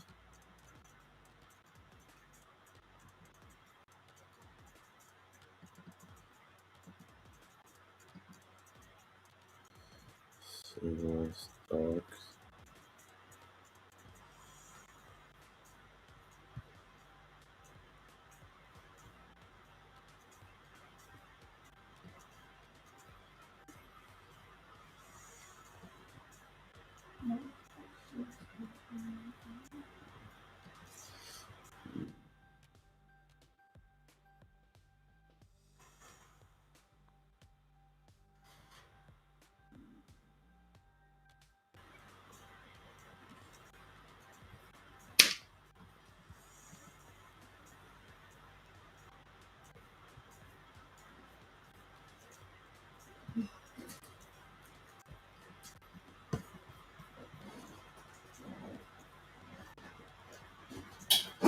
Hold on here. Let's share this screen.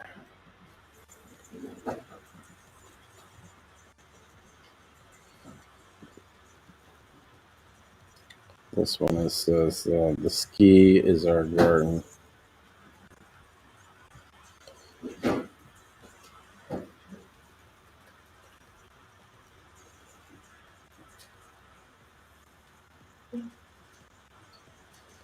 So this is from 2003. It talks about basically sea moss cultivation and sea urchins, and basically the how they can use the sea to make a living in St. Lucia.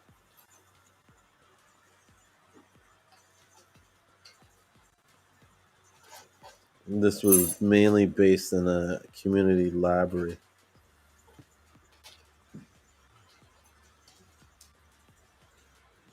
Let's see what they say about Seamoss.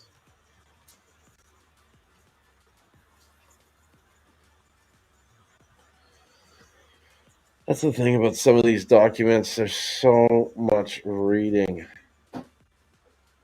that you have to know what you're reading and be able to skim through a lot of it to see the information that's most important.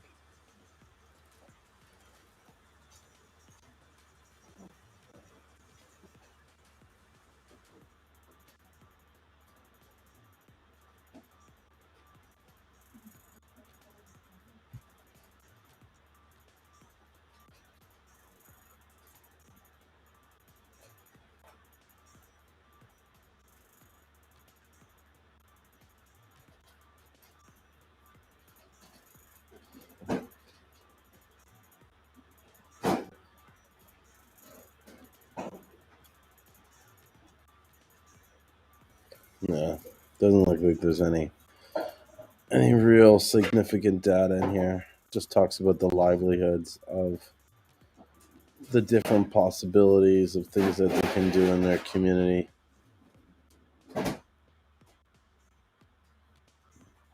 Seamless cultivation.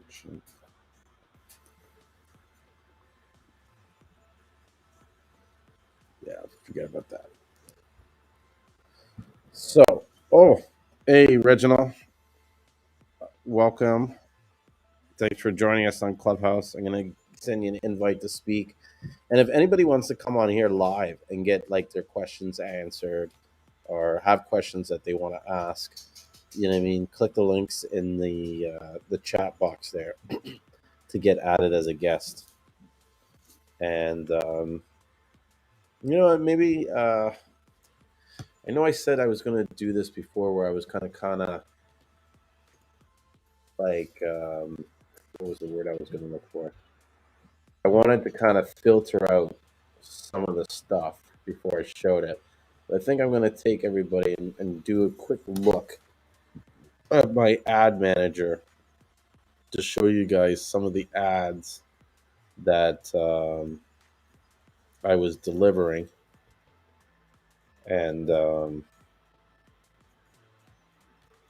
different strategies of the ads and how they performed and stuff. Let's see if I can get it back to a right date where I had some data. So I'm going to start from 20 December 1st, 20. That has to be 2020. And then I'll do it. I have to go back.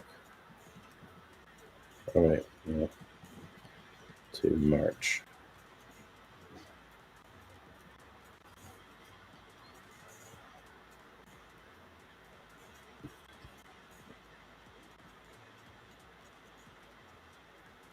Let's see if I can set this up.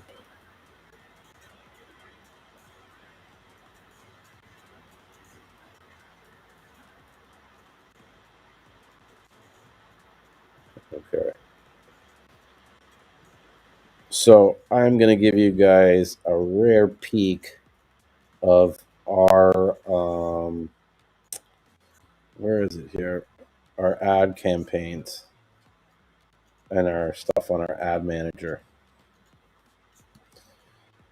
We guys show you some of the kind of results and stuff that we were getting and what I was doing to get these sort of purchases and stuff.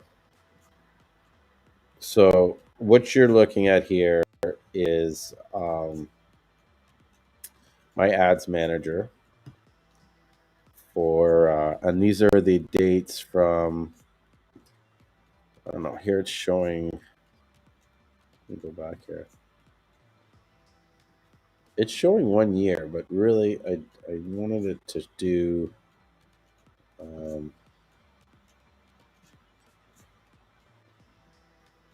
I'll take it back to March. No, see, that's wrong.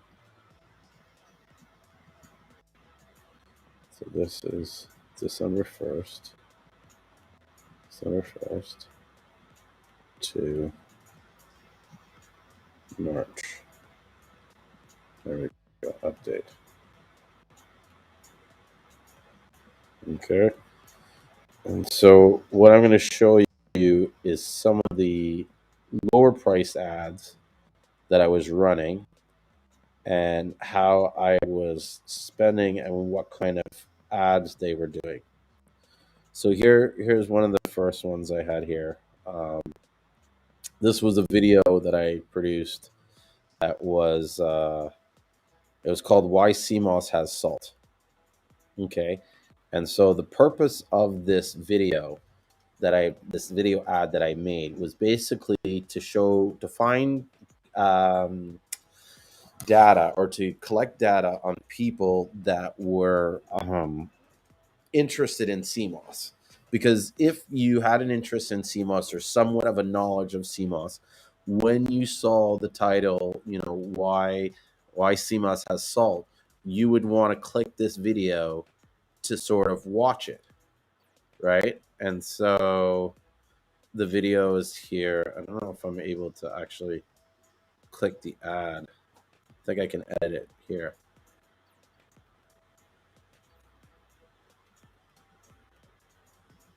Get out of here. So this was, it says, watch this quick video, explain why it's okay to see why sea moss had salt on it, right? And so I had it in there. If you look down here, I had the links to the Instagram. I had my WebPie pixel and stuff like that. And then, so the purpose of this ad was basically to identify people that had an interest in the sea moss. And so, I showed it to I drilled down this location, Canada, United Kingdom, United States. I did, between 25 and 60. And I had all genders and behaviors were engaged shoppers and stuff. Now, I did manual placements, right? And I did the audience network. I did selected links on Instagram and Facebook. I didn't do the Messenger because I feel like no one really watches the ads in Messenger anyways, right? So why put placements there? So I put it in the news feed, the Instagram feed, your video feeds. You had it in your in-stream videos and stuff like that. People saw it when they did a search. Now here's the thing. I did the optimization and the delivery where I made it super low, like 20 cents per bid.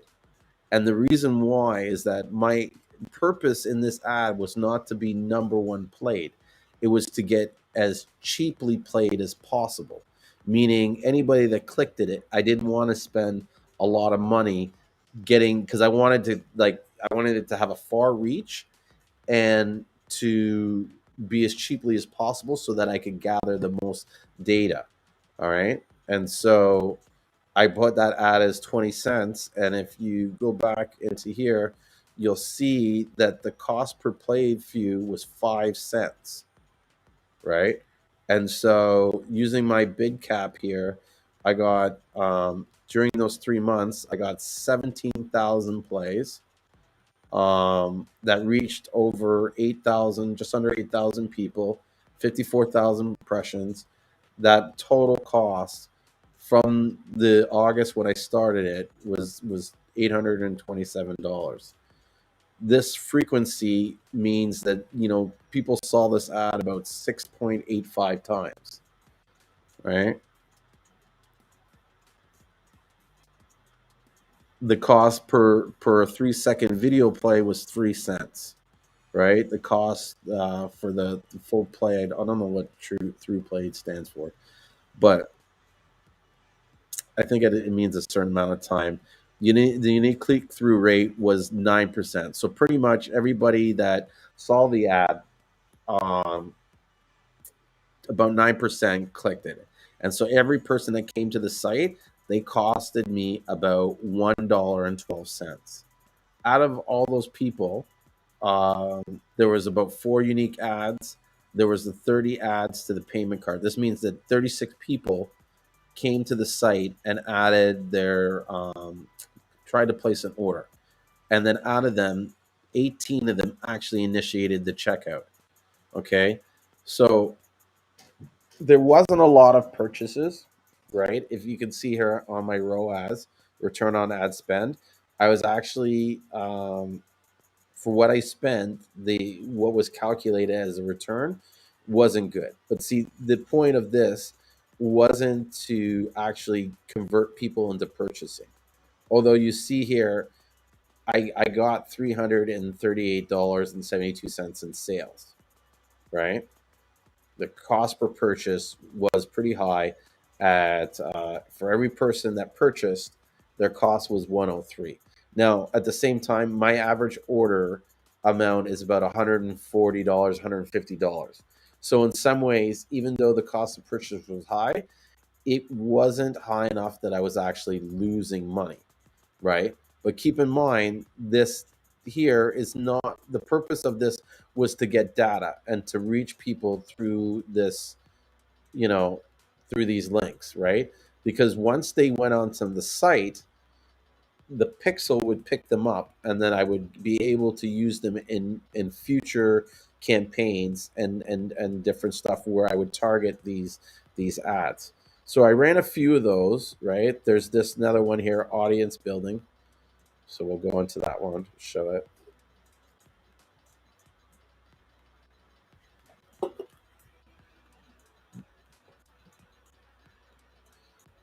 And so this one, let me see if I can edit the ad. This one I did a carousel ad because people were saying carousels were big and that, Facebook algorithm will give you more showings and higher returns on the carousel. So this was one that we did with the carousel, and we used Facebook or the Facebook integration with Shopify, and I was able to import my products and use them in a carousel for the different stuff here. And then you can see there's different ads. These are all the pictures, pretty pictures of full spectrum. All right. Um, Again, I had all the tracking, the parameter here, shop now link.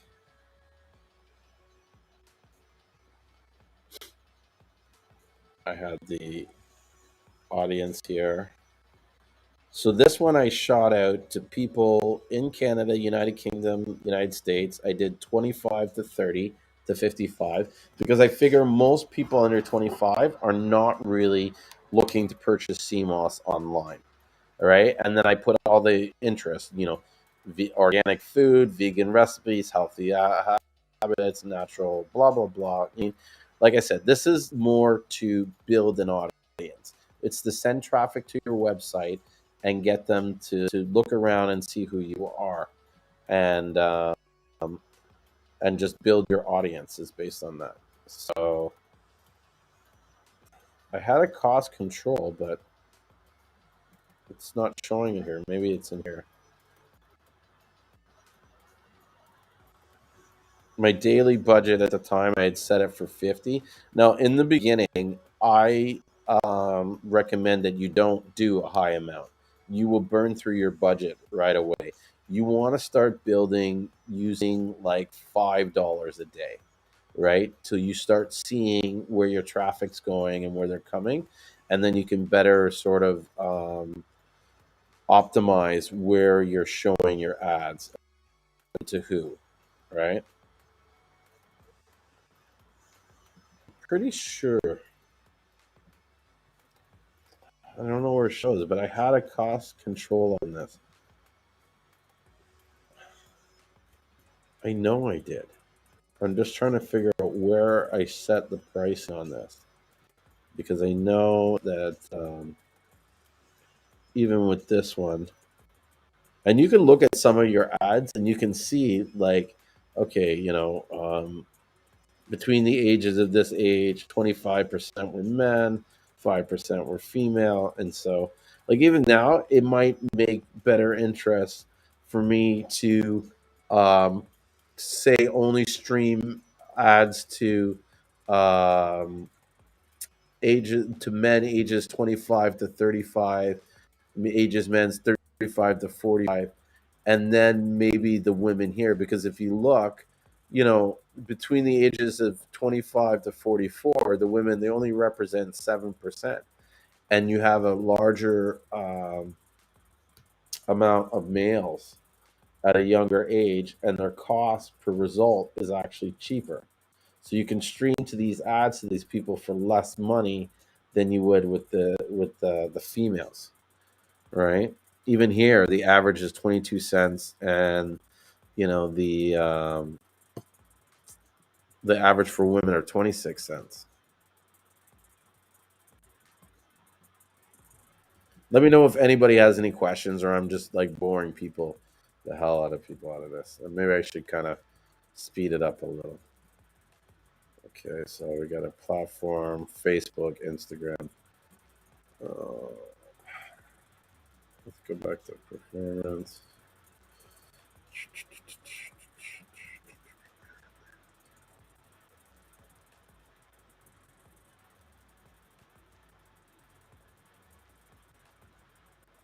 So this one here, the audience building, I was doing $50 a day at the time. After I kind of had it more dialed in, and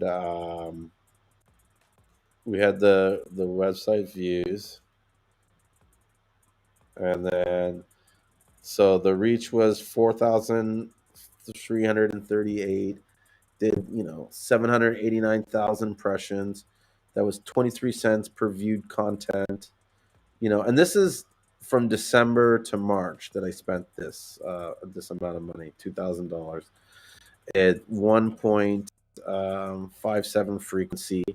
Now I had about 12,000 unique clicks, right? So like 12,000 people went to the website to view the site. The 2% click through. Now here, look, um, my cost per unique click link was 16 cents. This is what you're trying to sort of achieve is a very low click rate, because you want to basically have, like, the more people that you can get to your site, the lower the click rate is, the lower the cost is going to be per action.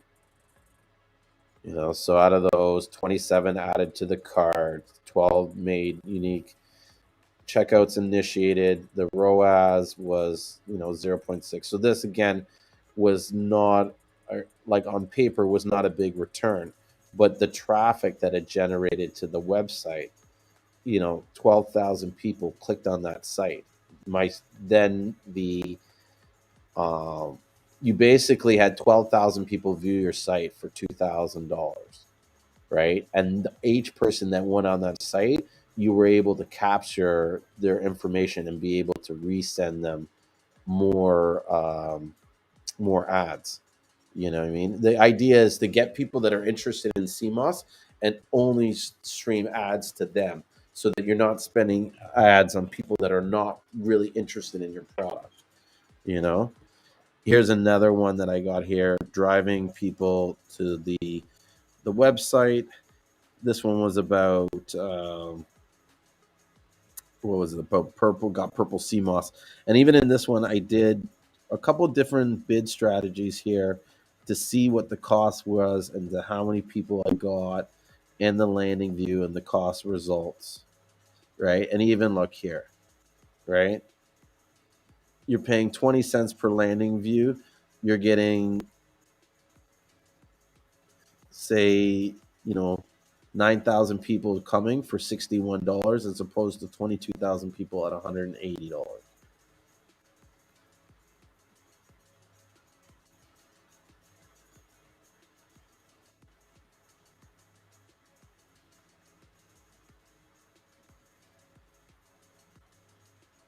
And see, again, you're not going to see a lot of the ROAS.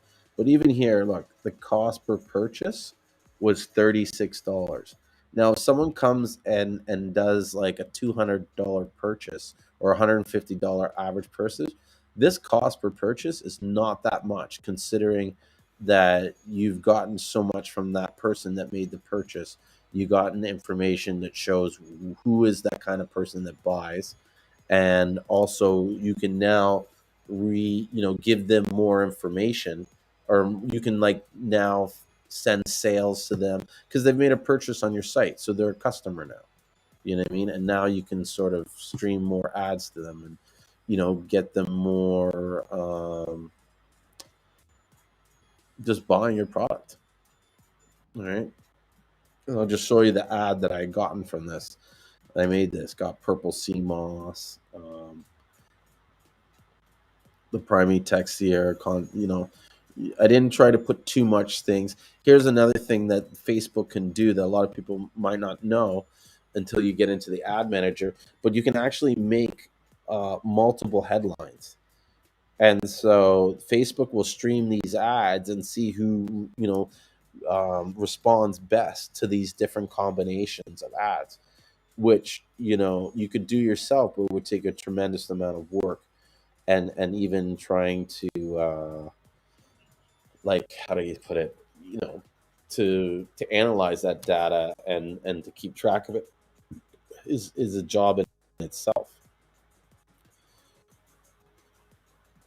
So here, even in this one, I did a $10 daily budget on it, and I did send some to the audiences here, but I think I also put local like ones. Yeah, this one I didn't do too much of the detailed targeting. I did the manual placements again, where I only placed them in the areas where I think people that would actually see the ad.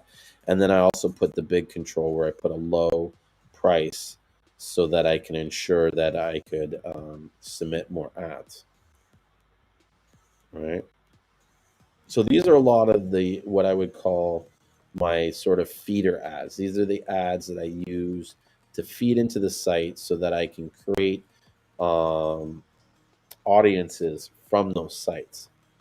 Then from there, I build other ads where the return on ad spend is much more better, and you spend a little bit more. So if you look here, I have one return on ad spend here. It's at a 6.95. So what that means is for every dollar that I spend on an ad, I got $6.94 return, which is, it's very good. Although higher is better, obviously.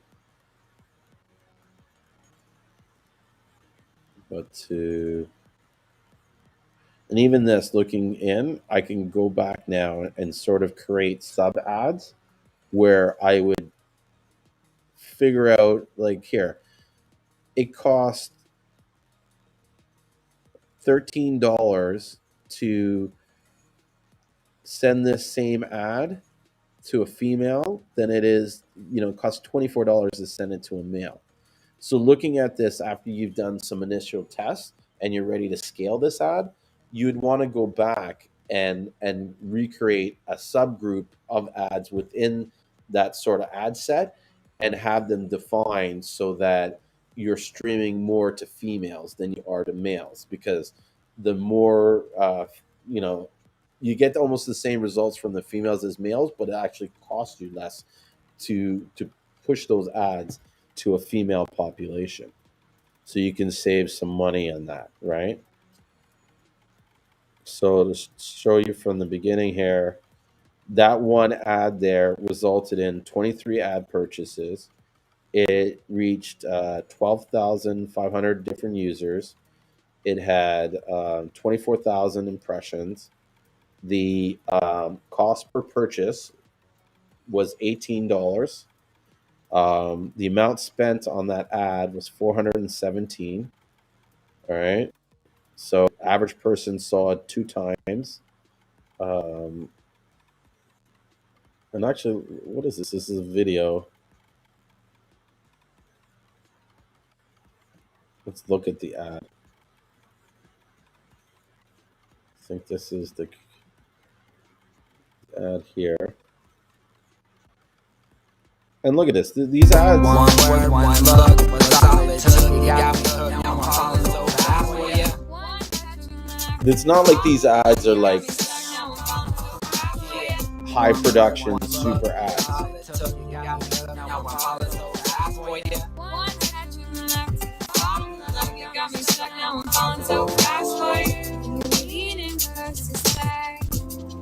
Let's go. Drive your handlines on my. I wanna talk to you all night. I think I made this ad using like an app online. You know what I mean? And so I streamed that ad, and where did we? I had the different primary texts again, different ad creatives. All right, so that they could have the different video. No, that's all the same video. Yeah, I think what it was is in the main picture. It was different. So we had that links there. I think the big thing was the price.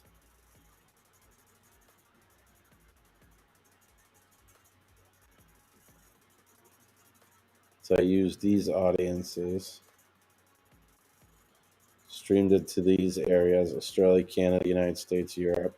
And I'd probably take Europe out of it in the future, mainly because I know that my shipping costs to those places cost a lot. And so even if I did attract a buyer, more than likely they're not going to purchase from me because they're the ads too expensive. So here in my optimization and delivery, I set a minimum ROAS where I wanted it to be more than 4 return, and naturally, as always, Facebook did give me a 6 point. Where is it here? 6 point 6.53 return on the ROAS. So basically, what that means is that my average cost per purchase was $28.39, and I did what? How much did I spend here on the ads in total? So the amount spent was $170, and this one I spent. And here's the thing: why you want to do like um, this was like a B split test, right? Or you want to do a couple of these ads to figure out the difference. Okay, this one I got 6 purchases from it. This one I got 17 purchases from it. This cost me $14 a purchase. This was like almost double the amount, right? And so looking at this now, I would almost dump this first ad, delete it from my system, and scale this second ad because you're getting a way better return on almost the same ad with just different settings and parameters, right? Look at that. That's a 7.22 return on ad spend. So we spent, what was it here? $246, and it translated into $1,781 worth of sales. So, I don't know about anybody else, but I don't mind paying $200 to get $1,500 worth of sales if my profits are like even $300. You know what I mean? Out of all that done, because I'm making the money back for what I'm paying on the ads. So the ads are free profit, which I might not make had I not spent those ads, right? So that's just one there.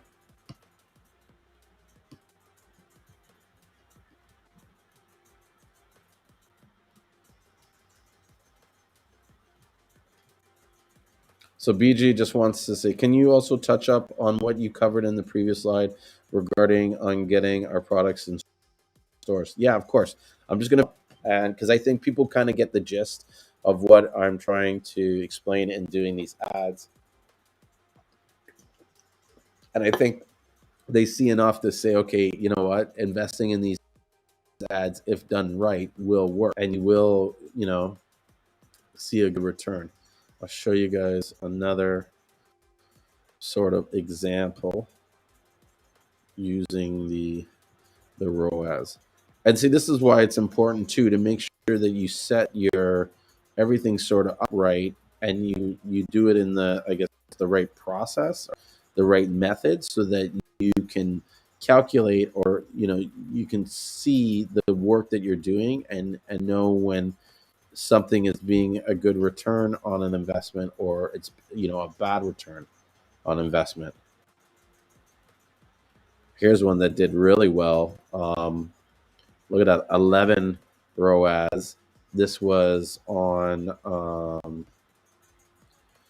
a Black Friday ad with a $20 daily budget. Um, Resulted in 10 checkouts. The cost per checkout was about $1.85. So I spent $18.38 on this ad. And let's see here. So I spent $20 and got $8 return. Let's see what our biggest sales one would be here. This is a retarget audience, LA view content, United States. So that was almost a 5 return, and total sales was 6,520. So I think you probably spent like $1,000. The average purchase cost was $19. And that's the thing too, when you're doing these, you have to be sort of careful and monitor these stuff, because sometimes these purchases and stuff can get a little bit out of whack. I mean, look at this. Cost was $233 a purchase, $99 a purchase. Some of these I definitely lost money on these ads.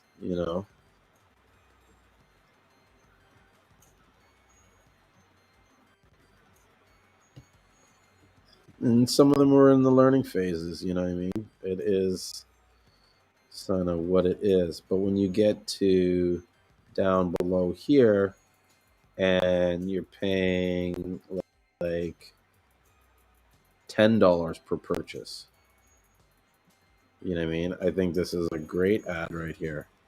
You spent $31 on the ad, And you got how much sales? Um, $89. So that's a little brief look into my ad space or my ads manager and why it's important to do these ads in the ads manager so that you can see this kind of data and then you can go into Facebook and create the different campaigns, and you can go into your accounts and even create these audiences. You know what I mean? There's so many ways to create some of these audiences where you can, I have like a cold, audience. I have people who like our Facebook page audience, the ads audience, lookalike customers based on different information that I've input or people that have watched, what I mean, the sites. There's the video retargeting, targeted people who watch your videos. I can set up an ad that basically will hit all the people, only the people that watch a certain percentage of one of my videos that I had put out earlier. You know what I mean? And there's just so much you can do with this. I'm barely grasping the surface of it. But let's what is the ad manager platform? The ad manager platform is what you can find. Basically, it's on Facebook. If you go into you go into your Facebook page here, right? It's my personal page here, and you go to the side here. You have ads manager here. I think you can also get it to going by going to the business manager, and then you can create your ad account here, and that's where you create your ads here, like dynamic retargeting, driving traffic to the website, audience building, another audience building. So if you put some thought into what you're doing and how you're doing it, you can really save yourself a lot of money when it comes to putting ads out online. And now that I've bored most people off the platform, the only three people watching are the ones who are interested in doing the ads. Let's talk about getting your product into the stores. And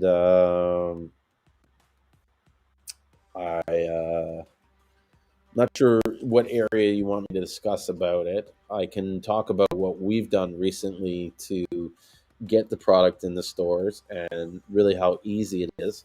The main key is to create a consignment arrangement where you are giving them the product on consignment for a defined period of time. You definitely have to define the time, whether it's 30 days, 60 days, 2 weeks, whatever. You don't want to just say, oh, I'll come check you whenever, because, they can make some excuse or some story. If you have a time and a commitment, that it's easier to stick to that. So that's one I would do, is make sure you have that, and you know have the arrangement spelled out, and just get them to kind of sign a loose agreement. But you go to the stores, sell it in, like, say, 2 ounce and 4 ounce packages.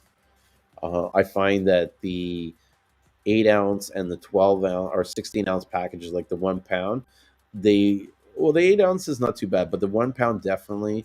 I feel like unless you've created a stable base of users, you're going to not sell a lot of 1 pounds, because most people can take a pound, especially if they're not a high frequency user, and that pound can last them a year, right? So you got to think about the return.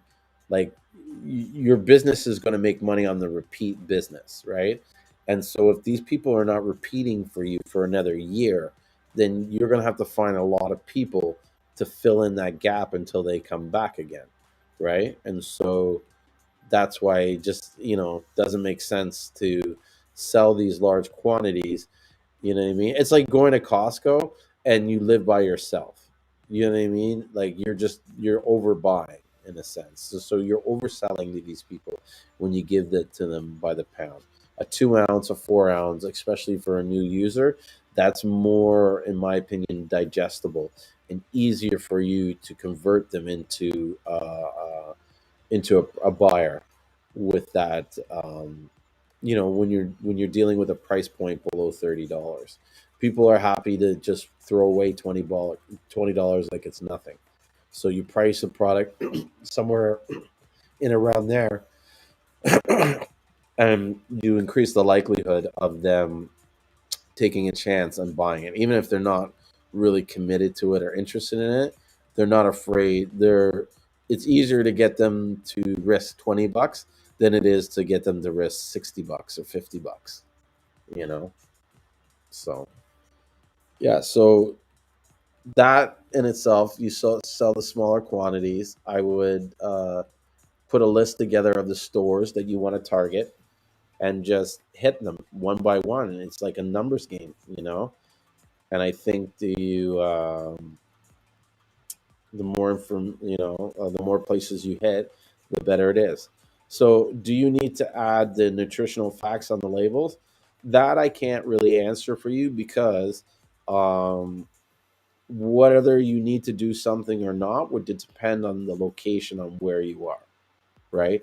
So you may be in a country or state where they don't require the nutritional facts on the labels, and therefore you don't need them. But there are places that you do need them.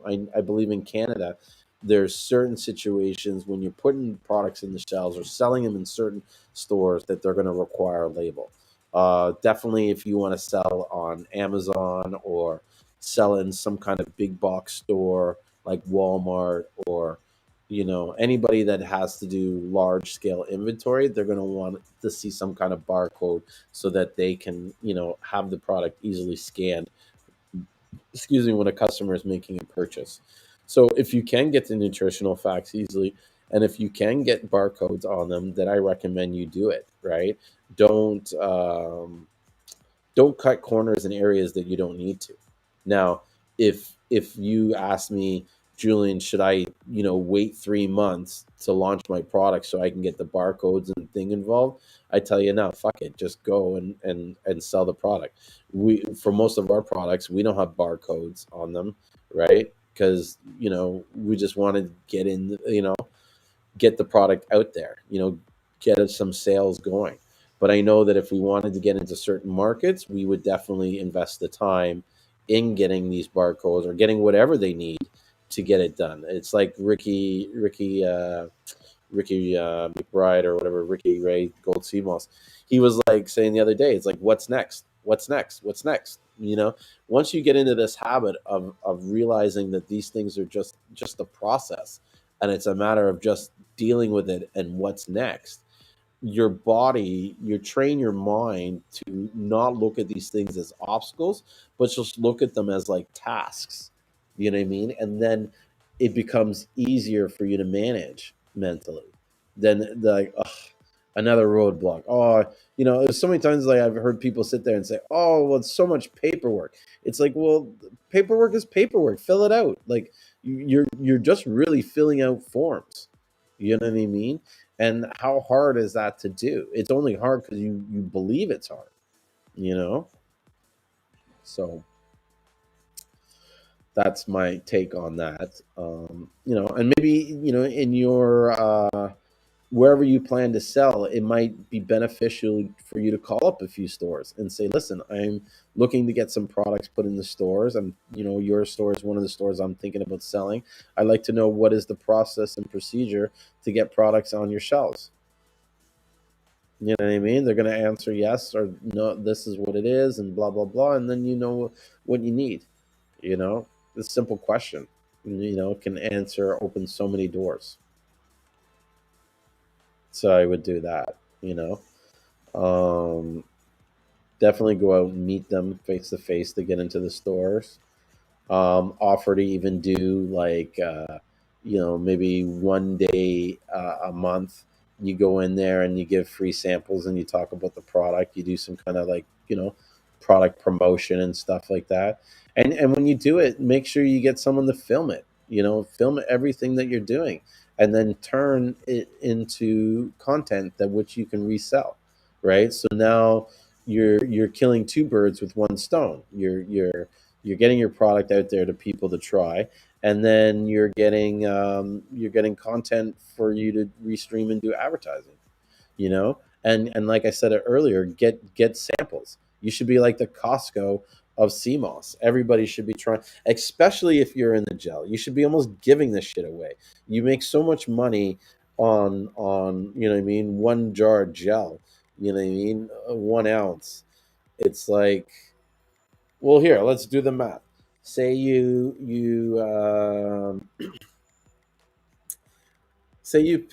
pay $35 for your pound of sea moss, right? Most people that are selling gels, they probably pay a lot less.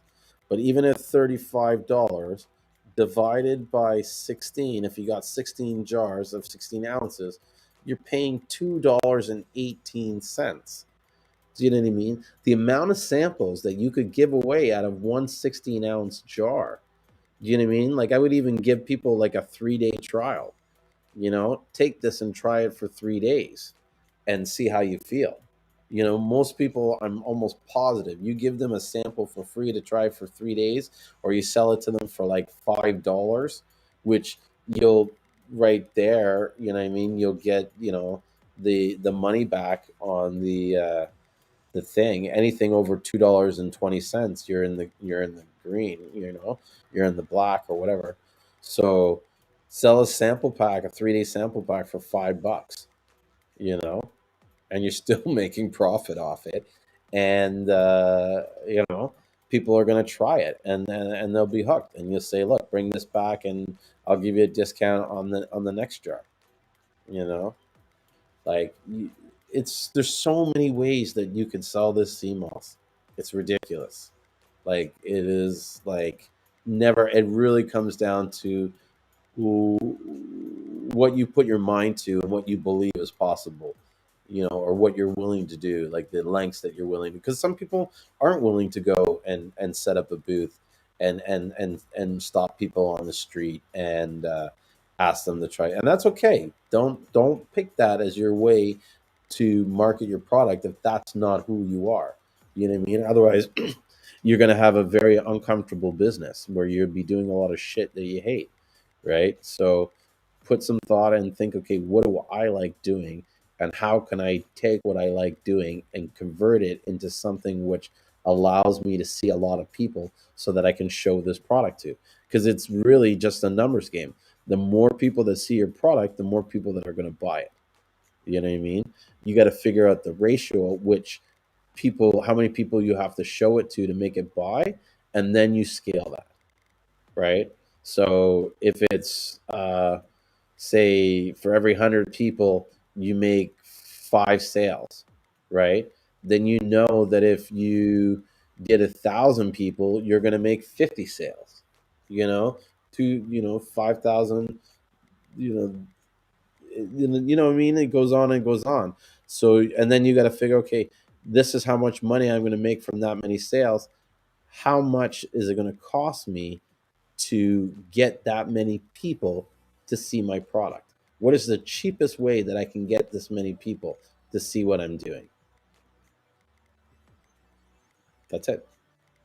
You know what I mean? So if you sat there and set up inside a train station where there's 1,000 people that are going to, you know what I mean, walk by you in that day, or 1,000 people that you can talk to in that day, then you know and that every 5 people is going to pick it. So there's going to be that many people that are you're going to have. That's it. Like, it's all a numbers game. You know what I mean? And the key is, like, you got to get in there to analyze the market to see how to what the conversion is, how many people you need to talk to get the result that you want. Yes, TikTok is very big. TikTok is actually an open space when it comes to CMOS promoting. there's not a lot of people that I see promoting on TikTok, and or marketing and selling their product. So I think TikTok is a great place, and they're very favorable to people that are what's the word I'm looking for? They're teaching education. If you do videos on uh, if you do videos on showing people how to do things, or like educational videos, then like you do a video on how to make CMOS gel, that should go viral. You know, one person just says, "I've made $20 on TikTok, and it's real." Yeah, man. And I'm sure you didn't put a significant amount of effort in trying to get that. You know. Hi, Julian. Here I am, and happy holidays to you. I gotta check some of these chats to see who's who and who's streaming, because sometimes I can't see who's writing the comments.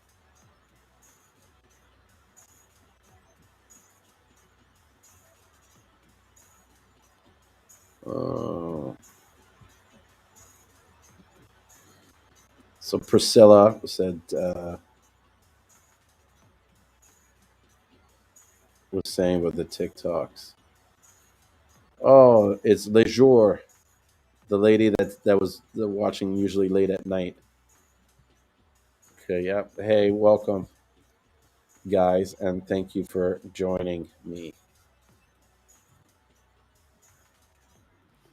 So yeah, so I think we were talking a bit about just the numbers. You know what I mean? Making sure, coming up with ideas on how to put your product in as many people's faces as possible. That's what I was saying earlier, like giving out samples. That's a way to really, you know, create a rush. People love things for free. You know what I mean? I would even do something like get a contest where, you give them a month's supply of CMOS, um, in exchange for tagging you. And, I don't know. I'm not too familiar with these contests, but you do some kind of contest where you'll give free CMOS, or give it a CMOS for like a month, or a year or 6 months supply and stuff like that. And I mean, as these people start taking the CMOS, and other people see the results they're having, especially if they're getting the product free, they're going to talk well about you, and you can keep a good relationship. I think it's important for every business, whether it's CMOS or not, to be for companies to cultivate what I call evangelists. And evangelists are basically people that are fanatical about your product, or who you are and what you're doing, and they'll go and talk to people and tell people about who you are. You know what I mean? In real estate, I have a list of people that I basically am very generous to, because I know that they go and talk to people about, and they bring business. They'll literally say, "Hey, my cousin's brother's sister, so and so, is having a house, and I told them that they have to use you. You're the guy. And some of them don't want anything in return. They're just happy to recommend you because you did such a good job to that for them, right? So if this person has, been given such great results, and had such value, found so much benefits and value from your product, they'll then become your advertising voice. And that's important. You need to have, because that's free advertising. You know what I mean? Or if not free advertising, it's low cost advertising. you know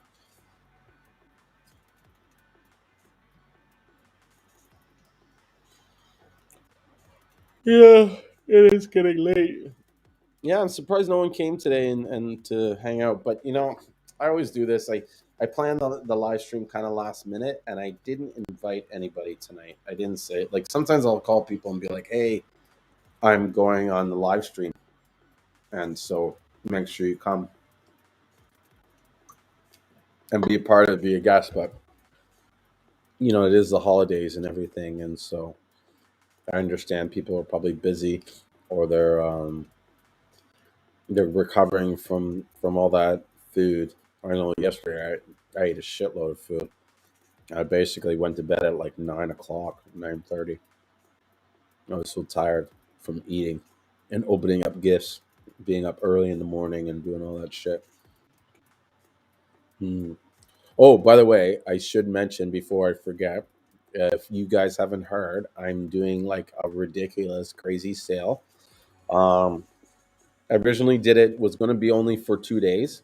What it was spend $500 and get 50% off, um, which is phenomenal. You basically, you're getting $500 worth of product for only $250. So that ended on November, Christmas Eve, December 24th. But what I've decided to do is extend the special, but increase the limit.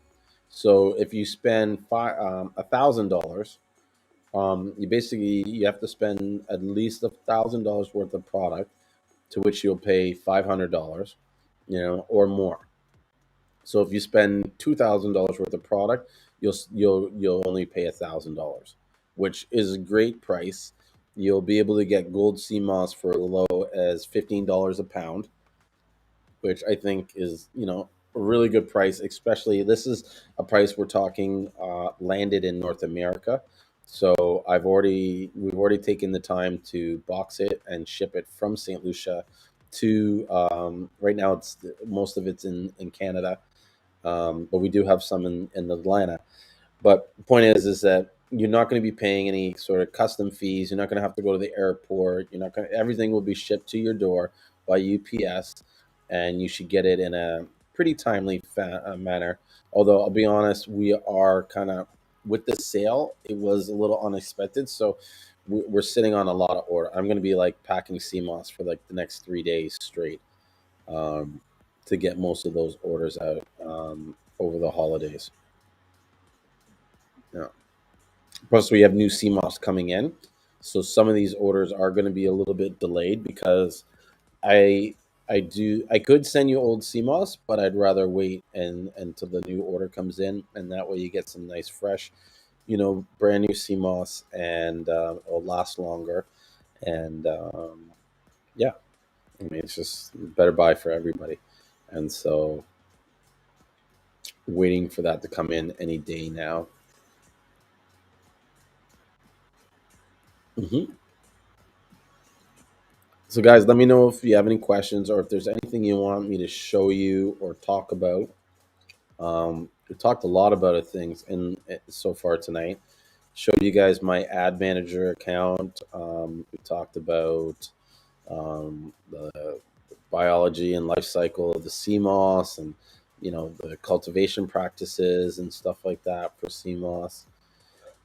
We talked about marketing. Oh, excuse me. Marketing, getting your product in the stores.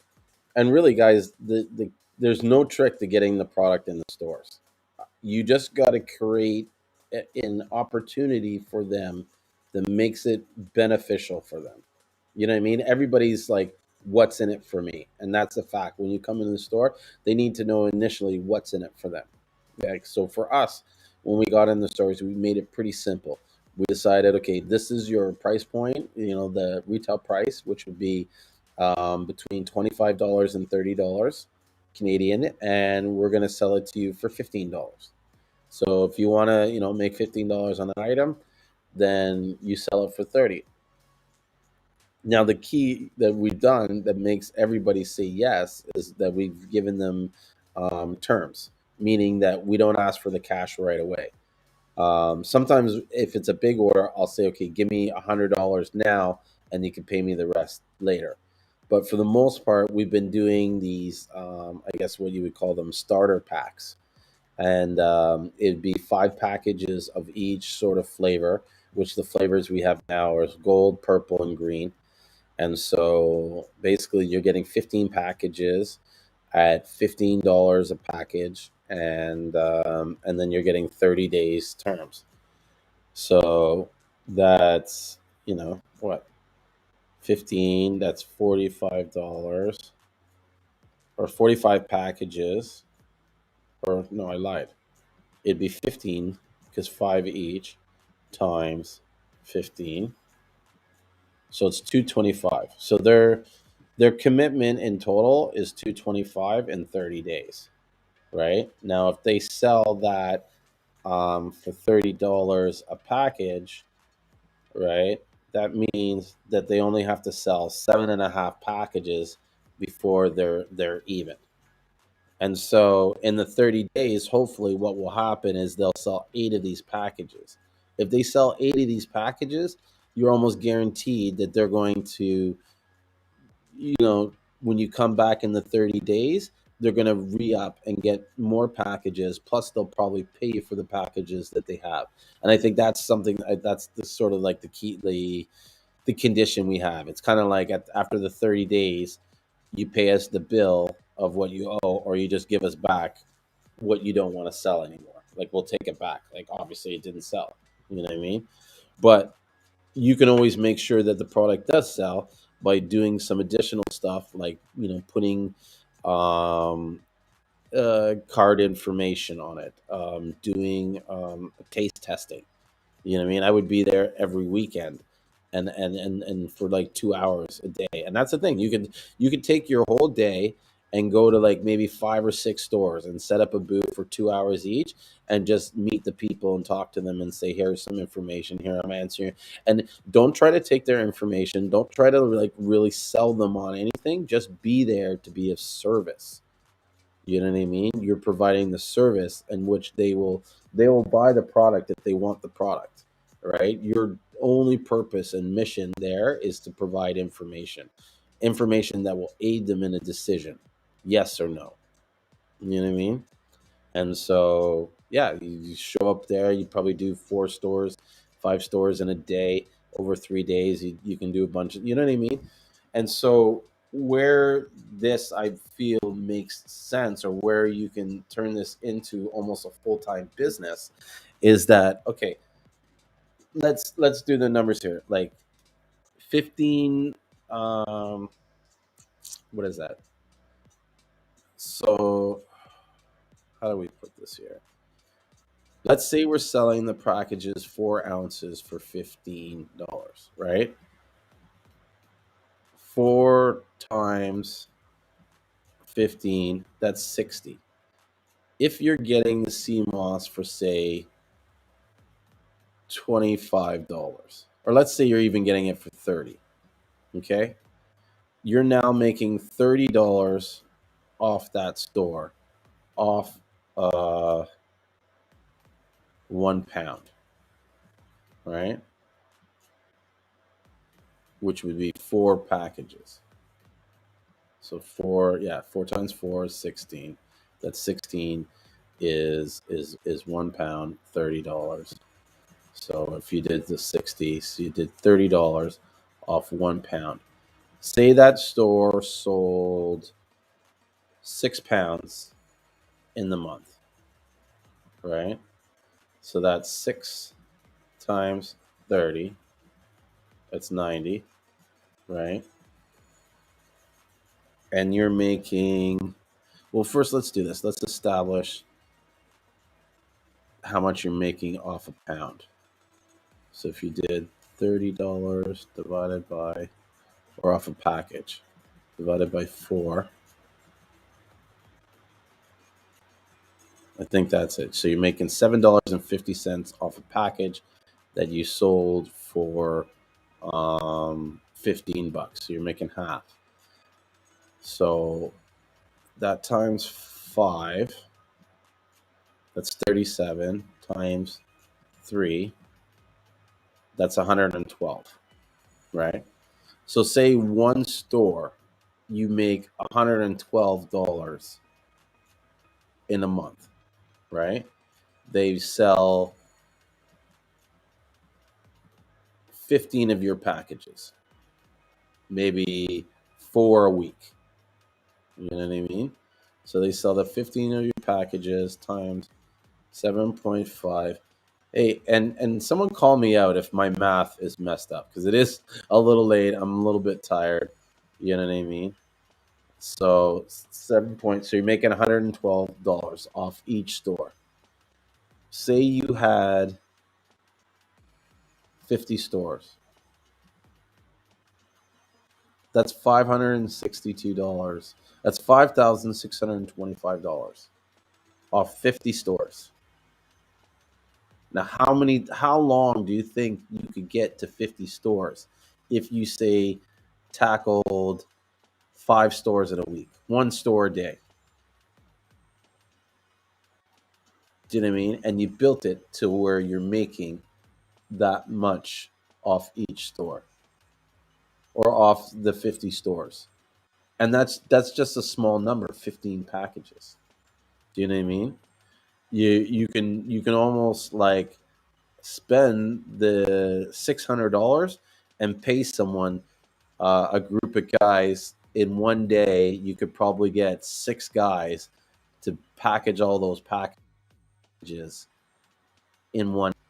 You know what I mean? Or even more than that. You know what I mean? Because who knows how many one guy could package in a day, right? Say they do like 100 packs or 200 packs in a day. You know what I mean? So you can spend that 600 on people packaging it. You can spend an extra, say 500 on paying someone to deliver all that stuff to the stores. Say they did it over one day a week. They went and delivered to stores, and they delivered to 10 stores in a day or something like that. And you paid them $100. You know what I mean? To drive around to 10 stores might take them 3 hours to drop off packages. You know what I mean? So now you've paid someone $625 to package it, another $500 to deliver it, right? You now have $4,500 in your pocket, and you didn't do any work. You paid everybody else. All you did was the initial work to get to that point of the 50 stores, and then you let it ride. Hey, what's up, Todd? Thanks for joining there. I'm just giving some game on getting into the stores and how you could use these multiple stores to like multiply and create a business. You could quit your job on this, you know. Yeah, I'm listening, soaking it all up. It's funny because a lot of people don't do the numbers.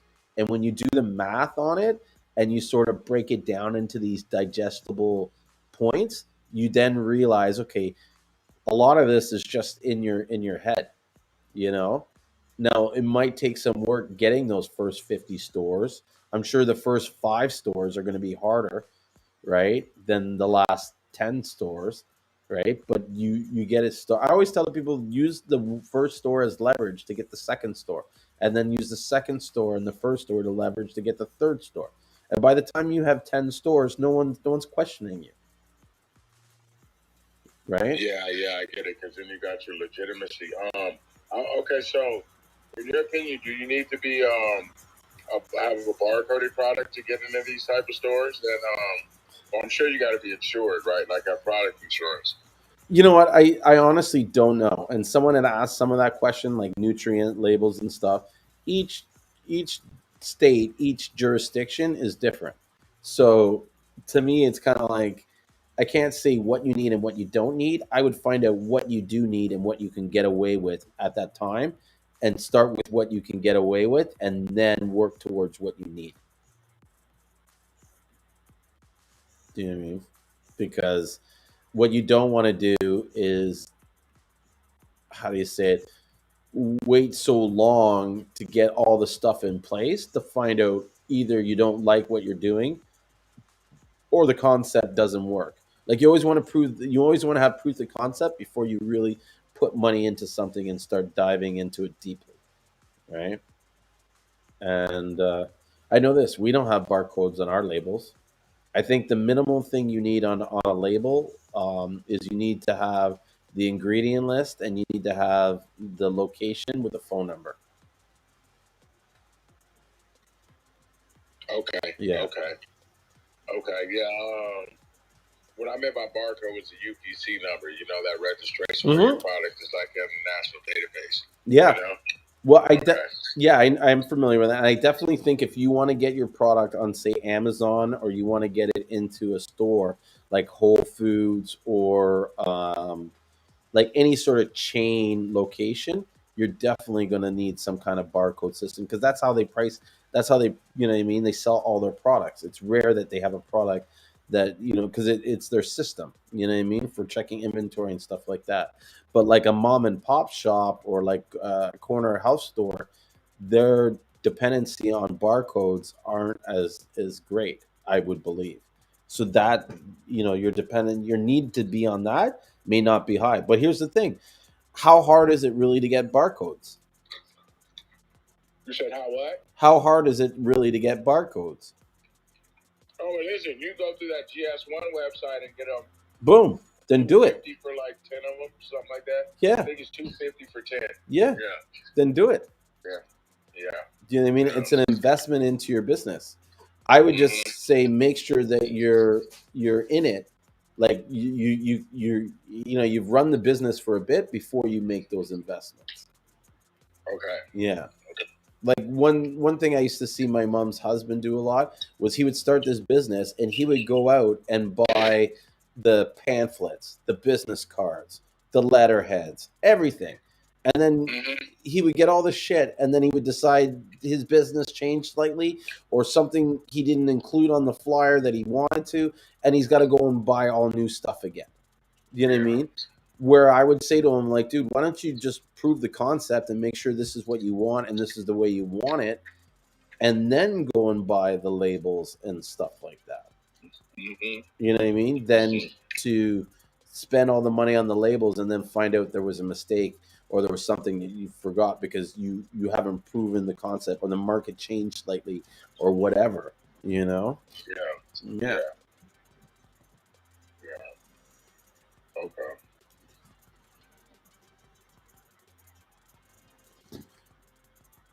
Hey, welcome, Kelsey, to the Seamoss Talk. We're just having like pretty much an open discussion about Seamoss. I've been for the last while. I've been talking a little bit about getting your product in the stores and like the advantages and how to kind of like scale that. Todd's been asking me about UPC codes and you know and the like, which my stance is kind of like, you know, get them unless only if you absolutely need them or you can afford them. But first, make sure that the concept and the business idea works before you know, invest significant money into it. Did you have any questions about CMOS or anything you wanted to talk about CMOS? Very fresh into the room.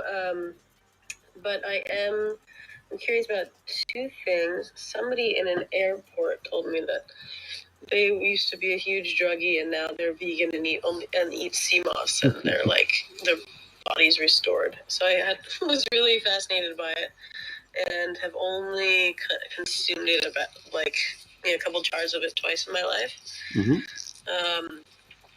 And in terms of prep time of making it myself and such, and the investment, I'm definitely curious about what its capabilities are. And also, I have a jar that I bought, but it has a tiny little maybe I'm saying too much. It has a little spot that looks like mold at the bottom. I'm wondering if it's kind of along a similar lines of like cheese, although I don't really eat it. You can kind of cut the mold off and continue with the rest of it, or if it's like the whole thing is a waste. I would think the whole thing is a waste. Okay. Just because with unlike cheese, the sea moss is like it's basically a petri dish.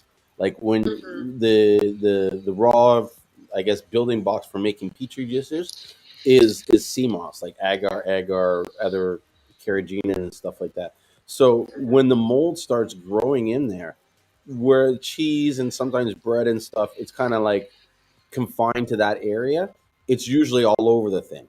Do you know what I mean? And it will spread quickly. That's my belief. And so it's better to sort of like when in doubt, they say just throw it out, you know? Yeah, it's just surprising because it was something that was like, it got moved to the back, so I missed it. And then I saw a spot and I was like, oh, I should figure out if this is like this. And the spot has not grown since. It's just stayed at the bottom. That's why I'm surprised. I mean, but yeah, it was also because it's expensive. I was like, well, is it salvageable? I don't know. Yeah. I mean, without me seeing the type of mold and what it is, but like I said, I'm not a mold expert, and that's why I always kind of be like, it's better to not take the risk because you could get like bacteria in your stomach that could make you sick. So let's work our way backwards. What's the average longevity of sea moss after it's been turned into a gel? It depends. If it is boiled, it's somewhat longer, like usually 3 to 4 weeks, maybe like almost a month. I know my dad has left like gel that was boiled out on the table overnight, whereas like the way most North Americans make the gel, which is they soak it and then they blend it. They soak it with the limes and stuff. That you would never leave overnight or out longer than 24 hours of the fridge because it would just kick it off to start going bad from there. So I guess to answer your question, most gels would last between 2 to 3 weeks, I would say. 2 or 3 weeks. Hmm. Okay, great. And now all the way backwards is like what is it predominantly used for? I mean, aside from like general health and well-being, if there's some specific slated um, markers of improvement or diseases or conditions that it's used for. Energy. Yeah, energy would probably be the most pronounced effect. So it's like the caffeine alternative. Yeah, and more than a caffeine alternative, it's more of like an overall mood enhancer. I believe that it allows your body to vibrate at high frequencies, if that makes sense. And so you're very kind of alert and very up and very like very motivated when taking it. That's my feel. Your moods are more balanced. You're not kind of like all over the place in how you feel during the day. You just generally have a positive well-being outlook. Um, yeah, but there's so like it's like weed. Like different people get affected different ways with it, and so you can't just say this is what it does because it does so much for so many people. People have like cured carpal tunnel syndrome on it, or different pains and ailments like pulled muscles and stuff like that. Whereas other people have lost like significant amounts of weight on it. You know,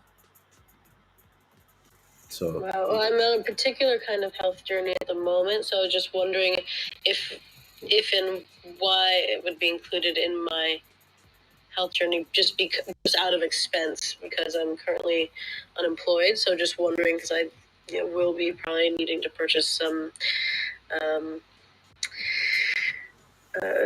some either supplements or injectables or what have you. So we're going to see what that looks like.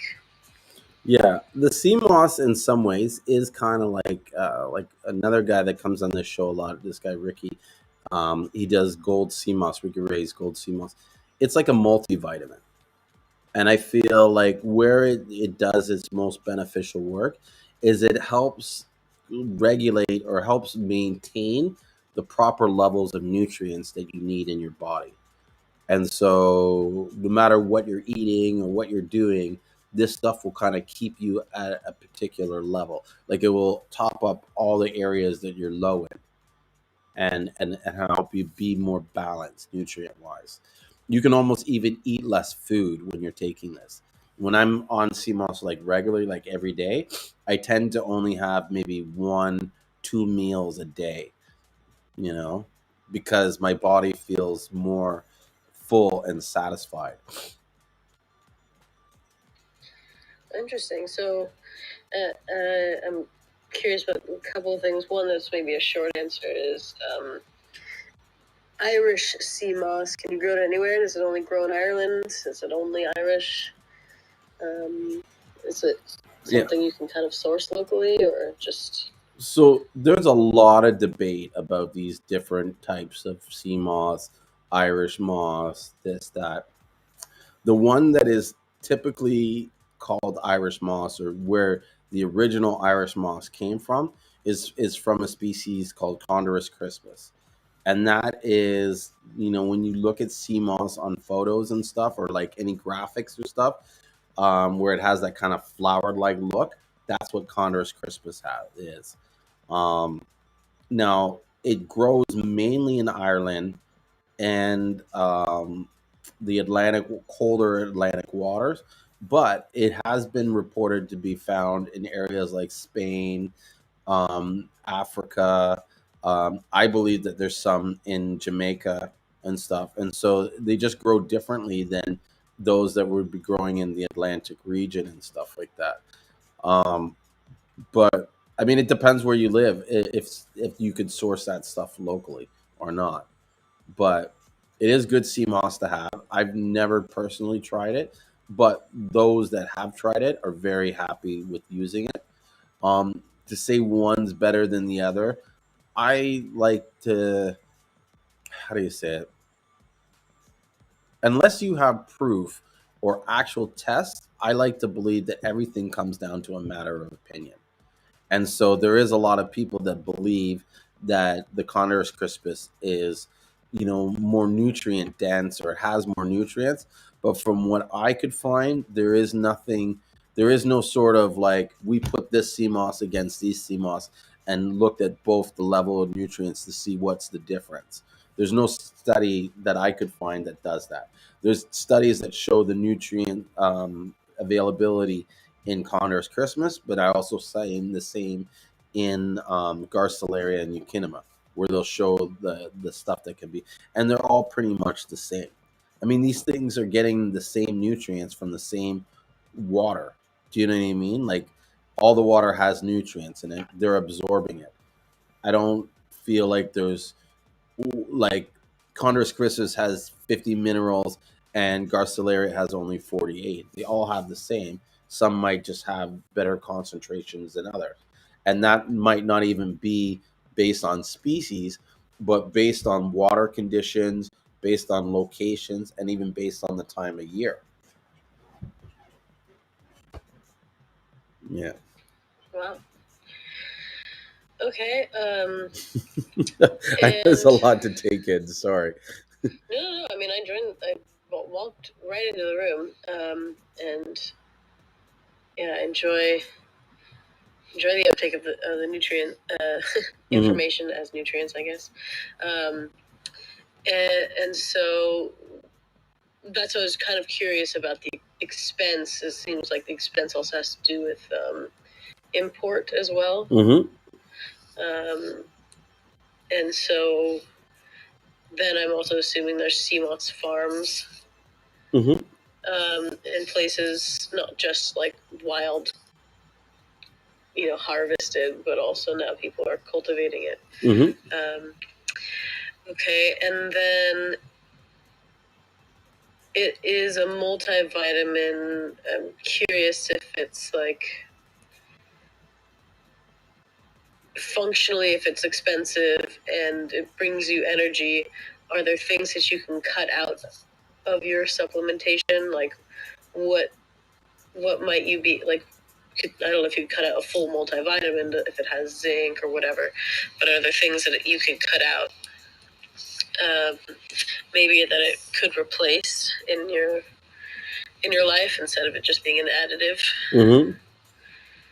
Yeah, I think that there's a lot of things that you could probably take out of your diet or eat less of if you had the sea moss, you know what I mean? Um, as part of your diet. Like, it is kind of like a superfood. It has lots of zinc in it. It has lots of iron, lots of magnesium, potassium, phosphorus. Like they say there's 92 minerals in it. I have no proof of that. I have not seen any proof of that, but I do believe that it has as much minerals as the body naturally has bioavailable to them, if that makes sense. So I believe that there is no 92 102 mineral theory. I think that the body has, there's only like something like 60 natural minerals and trace minerals that are naturally occurring or that can be absorbed by the body. But I do believe that CMOS has most of them, if not all of them, if that makes sense. Yeah. Okay, so I think magnesium, because magnesium, to my understanding, is like maybe it's like difficult to absorb. Like it's better to absorb transdermally or something, and Mm-hmm. most of us are deficient in it. Mm-hmm. And I guess I'm just seeking out if I should, like, I don't know, me and my housemates, I haven't quite set in a place of making it myself, or how much more cost effective it is to make it myself. Uh, Especially given that you two, maybe, I don't know if you guys are both distributors or creators of it, you probably consume it a lot faster than maybe the average consumer might. Yeah. But so at that rate, how much do you guys individually spend on Seamoss for your own consumption? For, I don't know, a month or a week? I don't know. Todd, how much do you spend on a month? But you make the gel too, right, Todd? Let's see if he unmutes himself. Maybe he's not in an area where he can talk. So, Yeah. so for me, I sell the dried sea moss. I don't actually sell the gel. I sell mostly to people that then take it and make the gel. Making the gel for yourself is the most like sort of cost effective way because, excuse me, 1 pound of sea moss is anywhere between 35 to $60, but you can get 16 jars out of that or more out of that 1 pound. And if a jar lasts you 2 weeks, um, 16 times 2 weeks, that's 32 weeks that you have, right? That's almost half a year off 1 pound, or that's more than half a year. So in that case, like, what I mean, it's cheaper to do it yourself. Although it's more messy and time consuming, I guess. Yeah. And then I think you had another question about it. I forgot. Maybe I did too, but why? What makes it so messy? I mean, I know it's gel, but is it like difficult to clean? Is it No, sticky in the process, or just? no, it's not really messy, to be honest with you. I just said that, but Oh, to, okay. like, to some people, it's just a pain. To some people, they enjoy it, right? They love to make the gel, and it's nothing because they make smoothies or whatever all the time. I'll say it like this: I hate cleaning blenders, so to me, it's Ah, messy in that way. I tend to make the gel once every like 3 4 months, and I'll make enough to last for a long time, and I'll freeze it. oh, wait. So you're saying that the gel could last 3 or 4 months, but I think previously in our conversation you're saying after making it, it lasts a couple of weeks. So yeah, I guess I wasn't clear on that. So you can freeze it, and if you freeze it, it can Ah. last like say 6 months, eight Mhm. months in its frozen state. But once you defrost it, it will last like 2 3 weeks in the freezer. But you say you had it for a week, and you want to refreeze it, you can refreeze it, and that I shouldn't have any issues with it. It's Okay. Yeah, it's not like meat where you can't freeze it, defrost it, refreeze it again. You can refreeze it as many times as long as it hasn't gone off during that time that you're defrosting it or it's been defrost. Got it. Yeah. Great. Well, I love this like crash course. Um, I actually am about to go head out on the road, so Okay. I'm gonna sign off. But like this was fantastic. No. Well, this is the whole reason why I do it is to create I guess like a forum or a space where people can comfortably ask the questions and just get honest, unbiased information. You know what I mean? Like, Like, I'll tell you the truth, even if I feel like it's going to, be counterproductive to my own business. I know that anybody that goes out and looks for the truth is going to find it. And if I don't tell you the truth, you're going to question, you know what I mean? When you do find the truth, you're going to be like, why didn't this guy just tell me the truth? You know what I mean? So Yeah. yeah. Great. Well, thanks for chatting. No problem. It was my pleasure. Yeah, appreciate you hosting a room all about it, and shout out to that one rando in the airport who told me about it. Yeah, man. Healing his drug addiction. So Yeah. that's what I was just curious if you've maybe heard of anything else along the spectrum of what people have healed from it, aside from just producing energy in their lives, but maybe what have they? You see, you try to get away from, like, how do I say it? Like, making any sort of claims. At least I do. Yeah. I'll say one thing.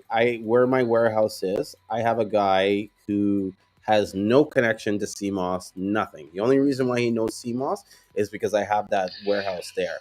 And he came to me recently and was like, "Yeah, I hear you got this health stuff. I have just got diagnosed with cancer, and I was wondering if you could, if this would be good for me." So I gave him basically the free Seamoss. Told him, like, whenever you need it, let me know. He's been taking it for about 3 months now.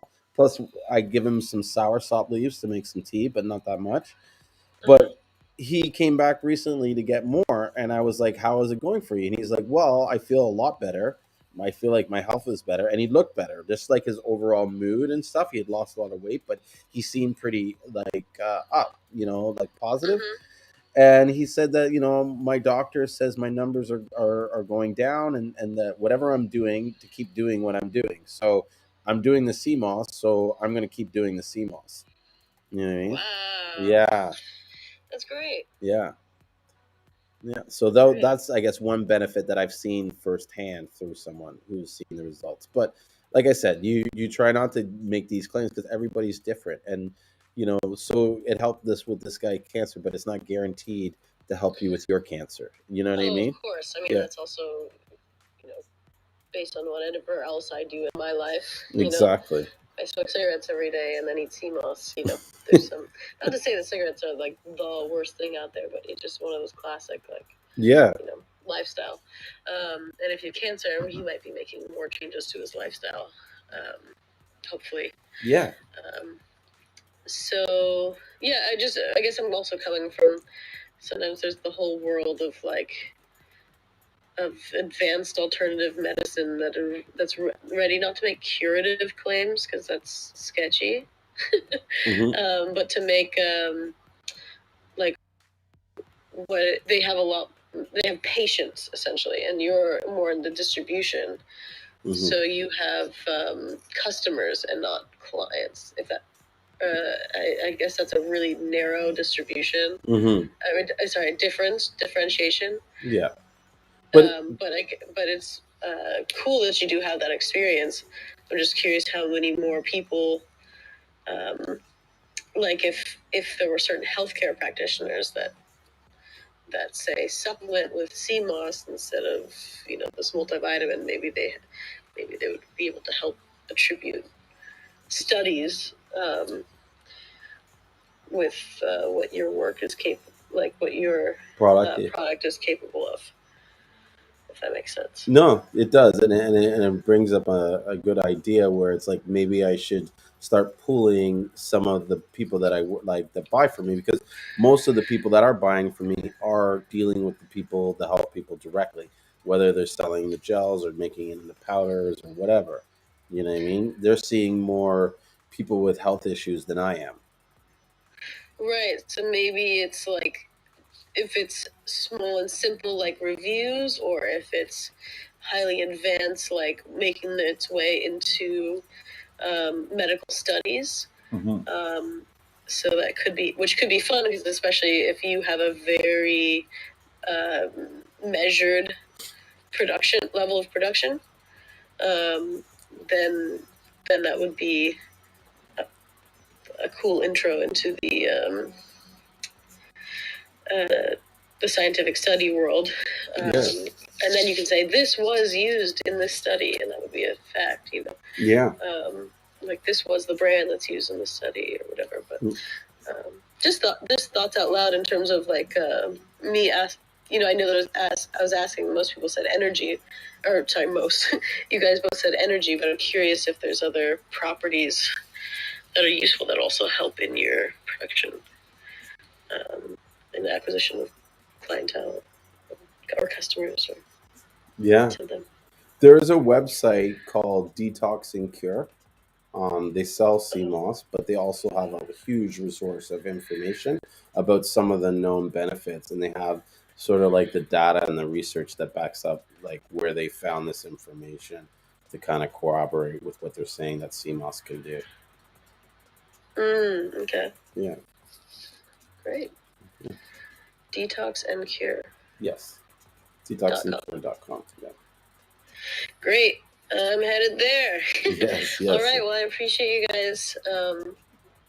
Enjoy the evening, and I'll catch you around the airwaves. Yeah, we usually try to do the shows Sunday nights and Wednesdays. So look out for us in the evenings, usually after 9:30. And if you have more questions or even you want to share your experience, you know what I mean, on it, or if you're curious about getting into the business side of it, you know, it's very, I guess, lucrative is the word to use on how you can make money from the CMOS. Yeah. Fascinating. Hey, did you want to say something, Todd? I noticed you unmuted your mic. No, I was just gonna say good night. Oh, okay. Yeah, thanks for that. Good night, and I'm glad you're back to jump back in conversation with him. So, yeah, enjoy the evening. Thank you, guys. No problem, Kelsey. Thank you for passing by and gracing us with your presence.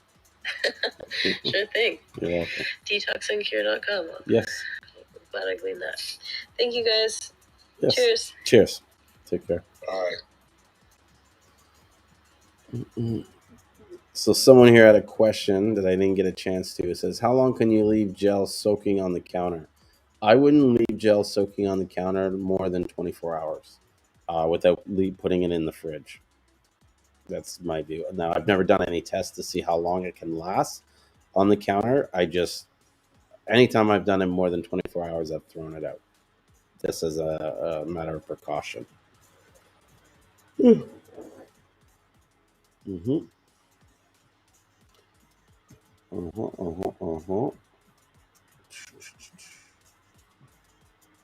You think after 24 hours soaking in the water, like starts to get bacteria or something, or it's just because it starts to turn into gel to like, you know, starting to get too soft? I think it's the bacteria. I have no proof about it, but to me, like it's like meat. Like I wouldn't leave raw beef on the counter, on the fridge all day outside of the fridge because it would get too much bacteria. So I would treat like sea moss like it's like raw, like meat, you know. And that's another thing too. I wouldn't do any double dipping or anything like that. Like every time you put that spoon in that jar, that spoon needs to be clean. Yeah, sterilized if possible. Yeah. Dipping back in can like increase the speed with which it molds and stuff. Yeah, and a lot of times the people will get upset and say, "Oh, my thing got spoiled or went off bad." And when you start doing the research, you'll find out that it was because they weren't, handling it properly.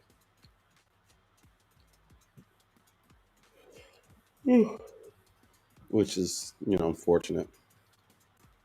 But I think you also got to keep an eye when you buy the product and make sure that you buy it from someone that you kind of like know and trust. You know what I mean? Because look, this girl bought the girl Kelsey was talking about how she bought it from a person and it had mold on it. You know what I mean? And for some people, I can't speak for everyone, but I'm sure there are some sellers out there that are very profit driven, or the way that they've had their business set up. It's almost like, they can't afford to lose even one jar of CMOS, Mm-hmm. Mm-hmm. Yeah. And so they might take the risk and sell it even though it looks off or whatever. I don't know. You know, anything's possible. That's for sure. Yeah.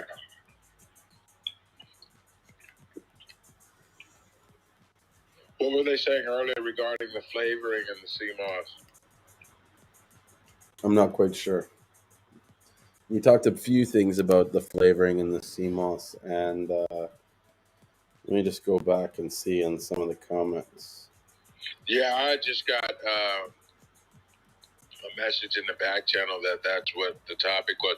By the time I came in, it moved on, but I was just wondering if there was anything, important that was said or anything. Hmm. No, not too much. I think someone was saying I sent you a message before the live about the flavored powder. Some say it's a no-no, and I think my thing was kind of like, well, who's saying a no-no and why? And really, Yeah. it comes down to what your like. Do your research and due diligence on a product to understand what makes the product the way it is and what makes it the way it's not, and then understand.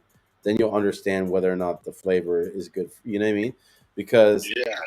I think as a powder, there's nothing wrong with flavored powders. You know what I mean? If it's coming from, say, natural fruits that were like freeze dried or something like that. Mm-hmm. Now, if it was, some chemical derivative or something like that, like that made that flavor, then yeah, of course it's no good for you. You know what I mean? Like, Yeah. like it's almost like it's too broad of a question. But the I don't know, the argument that a lot of these people have where they're like, oh, I would never put fresh fruits in my sea moss and this and that, and they get mad at people for doing it, and oh, the sea moss spoils it. Some people don't want, they need to have fruits in their sea moss. You know what I mean? They need, and so what's the difference? Like, what's the difference of them uh, taking some sea moss and then taking a shot of juice next to it? Do you know what I mean? Like, I guess for me, the only thing is like you have to be aware of the fact that if you're taking this fruit with this sea moss, then you're actually taking less sea moss because there's more fruit. Mm-hmm. You know what I mean? And I mean, on our end, like over 90% of our customers are people who've never done CMOS before, CMOS gel before. Yeah. And when they have the unflavored version, they balk. They just completely balk at it. And then they have the a flavored version, and they're just a customer for life. It's such an acquired taste that we can't get everybody who needs this stuff to just lock in based off of the flavor when it's the raw gel with no, you know what I mean, with no fruit, no flavor, no anything. They just, no, I'm cool, Yeah. So now I think for people who've been on it for a while, then they're more in tune with what it tastes like, and they're not tripping. But the majority of where I'm just outside of Los Angeles. The majority of the people that we run into are new people, and they're not going for it unless it tasting good. Yeah. Yeah, and everybody's journey is different. And who's to, lay judgment and say, you're better because you're not doing it? You know what I mean? Like, yeah, it's like, what the fuck do you care whether or not they have? I don't know. This is my just take on life in general. Too many people care too much about stuff that has nothing to do with them. Okay? Whether you eat fruit, whether you die from eating fruit, has no effect on my life whatsoever. Do you know what I mean? That's your choice, not mine. If I don't want to eat all that fruit. I don't, you know what I mean? And I don't want you coming and telling me I need to eat that fruit just because you think I need to eat it. Do you know what I mean? That's that's like me coming around and telling everybody, well, you know what, you need to eat Garcilaria because Garcilaria is this, and you know what I mean? It's like, no, man, fuck you. I'll eat what I want to eat. You know what I mean? And as long as I'm healthy about it, that's all that should matter. You know what I mean? And I'm happy. Yeah. You know? Yeah. That's the best way to be about it. Yeah. Because I feel like everybody needs. I get so many people like, man, it just makes a world of difference in my life. Nobody ever says, that I started taking, and it doesn't do anything for me. Yeah. You know what I mean? Oh, so I hated it. if the flavor is going to be the hurdle, then I want to make it so that we can get to everybody out there, regardless if they don't like an original flavor, if they need it tasting great. You know what I mean? Mm-hmm. And everybody's journey is different. Do you know what I mean? Like most people will get to the point where they'll decide, you know what? It's like you said, it's an acquired taste in the beginning. And for some people it's a hurdle. But after you take it a certain time, you're going to decide, you know what? The fruits, I don't need the fruits. Why was I adding the fruits in it? You know what I mean? But until you get to that point, you shouldn't feel judged because you like fruits. Yeah. Do you know what I mean? Yeah. Like, so what if it spoils faster? So what if it adds less CMOS? Like, you just take more of it. You know what I mean? I find a lot of times these people that hate on these other people, it's because they're using it as a way to try and differentiate their products from these other products, and they know that these products are popular because of the flavors and stuff, and so like rather than stand on the merits of their product, they're like, oh, don't buy that, you need to buy this. Like, to me, you should never be saying to someone, don't buy that because you need to buy this. You know what I mean? You need to buy this because of this. Full stop. You don't need to tell anybody that they'll make up their mind on their own. You know? Yeah. I definitely agree with that. Yeah, like, stop hating on people's shit. Free choice type thing. Open market, free choice, whatever works for not people trying to down people who are coming with the fruit flavor stuff versus the original, or vice versa. You don't need to, because the reality of this, you're not going to get every customer. It's impossible. And so there are just going to be people that, you know, like you said, for whatever reason, they need to have the flavor. That's their hurdle. You know what I mean? Yeah. And no information that you're going to tell them is going to change them that. You know? If anything, I would come out with a product. Like, here's the thing: if I was someone that was against, say, putting fruit in CMOS or something like that, and everybody wanted fruit in CMOS, I would figure out some way to either put the fruit in such a way so that it doesn't go bad, or I would just put the least amount of fruit and say, you know what, mine's got more CMOS, less fruit. You know, and just say that. You know. I want to keep it to core. Yeah, we have flavor, but it's just there to add to the flavor. It's not all, or we do 10% flavor, 90% C. Highlight the fact that you have more CMOS and or you do this to your CMOS to make it unique and it's almost like don't beat them, try to join them. Yeah. Are you guys do gel over there, Julien, or no? No, I don't do any gel at all. I don't have the time. Yeah. Plus, most of the people we sell to, they're making the gel, so that's kind of like an you know what I mean? Like, it's almost like it'd be counterproductive for me to compete with the people that I'm selling to. Yeah. So no, we don't make the gel. Although I thought about doing it, even like on a wholesale level. Oh, just doing like bulk gel. Yeah, that's something I don't understand why some of these other gel makers aren't doing. Like, I would be looking on, okay, I have my product line. How do I partner up with someone else who wants to sell these gels but doesn't want to make these gels? Because there is definitely a market out there of these people. Or for whatever reason, they don't have the time or the energy. Okay? One spot that comes to my mind, barbershops. You know what I mean? Yeah. Imagine you teamed up with a barber and you say, "Hey, I'm going to put this little mini fridge on your because I had a client that was making CMOS and he was selling the gel to all his clients that were coming in for a haircut.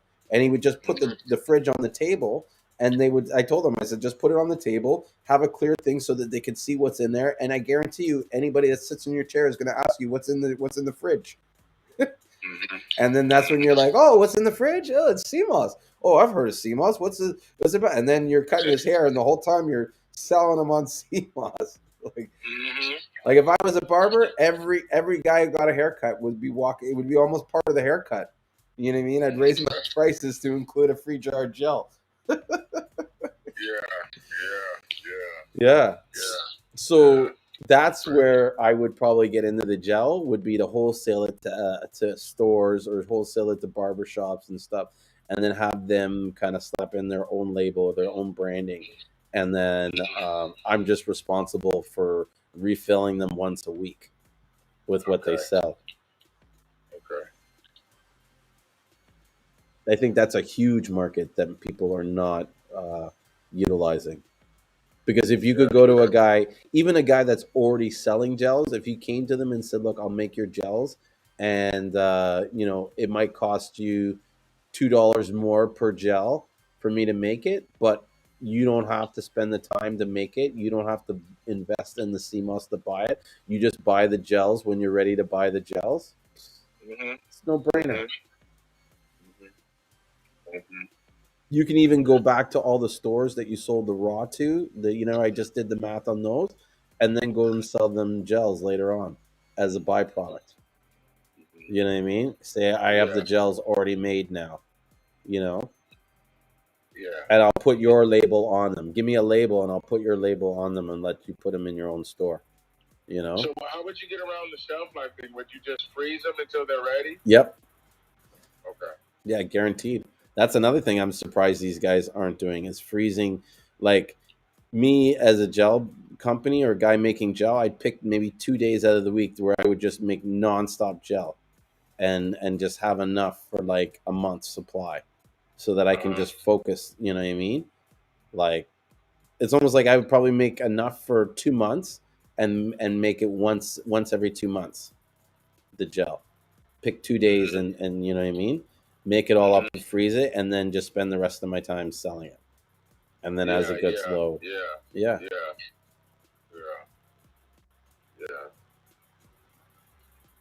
Put a little space on it so that you can Sharpie the date on it when you sell it to them. Say, here's the date of expiry. Yeah, that's what we do. There's a batch thing. There's a line for the batch date and all that on there, so that when you get it, it says what day it was made. So yeah, it would have to be different though if you're freezing it. It would be like the day you pulled it out of the freezer. Yeah, that's what I was wondering, because instead of it being the day you actually made it in the blender, if you're freezing it, say you made it and then you froze it for a week, would the batch date be the actual day that you pull it out the freezer, or the day you made it in the blender? Well, in some ways, I think you might want to put 2 dates, right? So there would be the made on date, and then the defrost date, or I would put the best before date, which would be 2 weeks or 3 weeks after you pulled it out of the freezer. Or even just keep it in the freezer if you're selling it in the stores. That's one company that I've seen where they and what I think they did is they gave the freezer, like they basically put the freezer in the store. So they bought the freezer and they fill up the freezer with their gels and everything, and it's got a clear window in the front so you can see what's inside, and then they leave it in the store. And I think they just come, you know what I mean? They do the count once a month or once every couple of weeks, and they rotate the inventory and then charge them for what's sold. Okay. Yeah. Okay.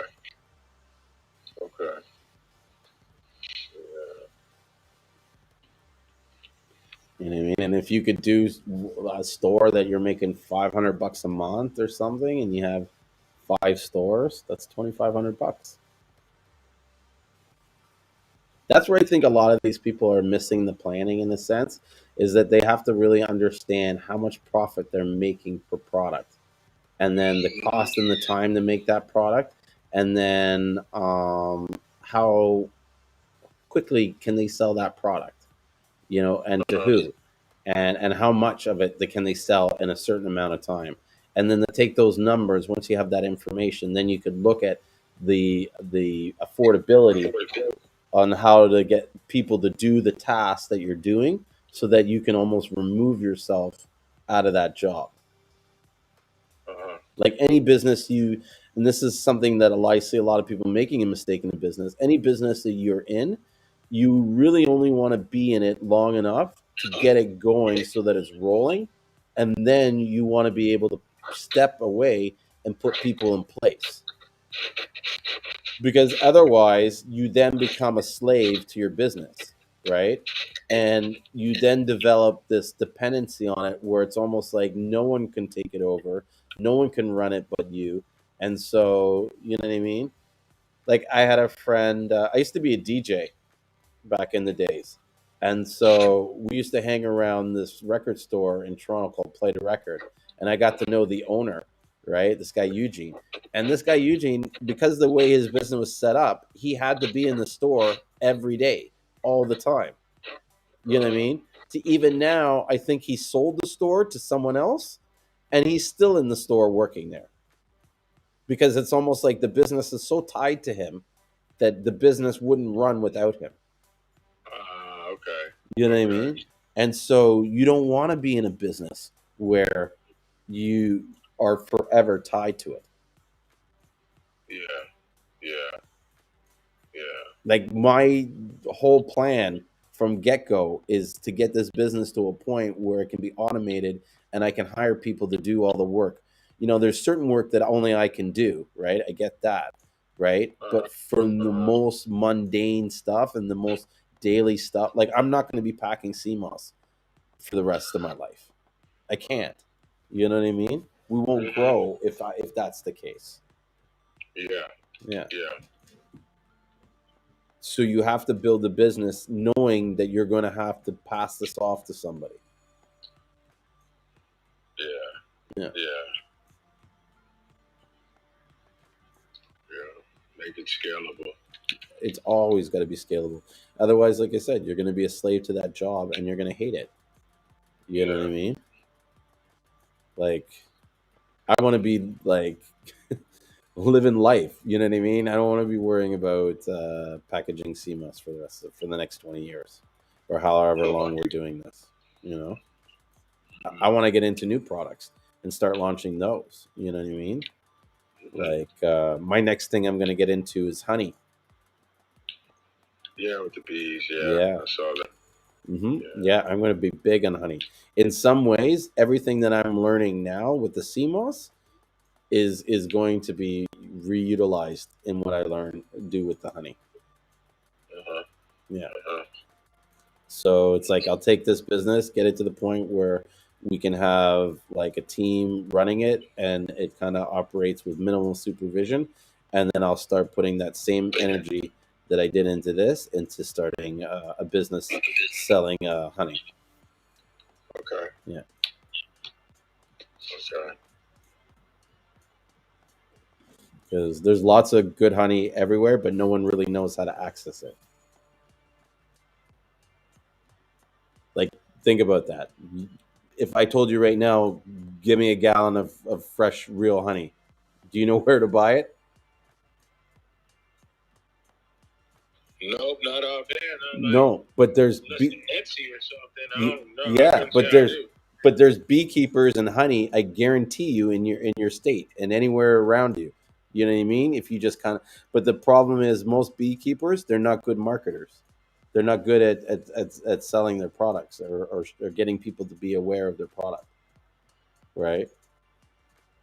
And so that's one of my goals with St. Lucia is I'm going to go down there and develop a program which will allow us to increase the capacity for production and then take that additional capacity and export it.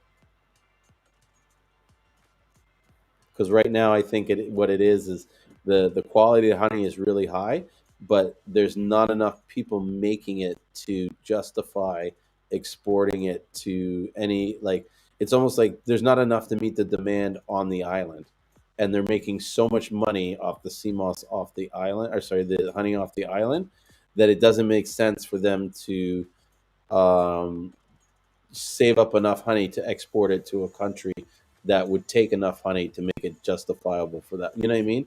Because some countries are not going to, they're going to want a ton of Seamoss, not like a few barrels.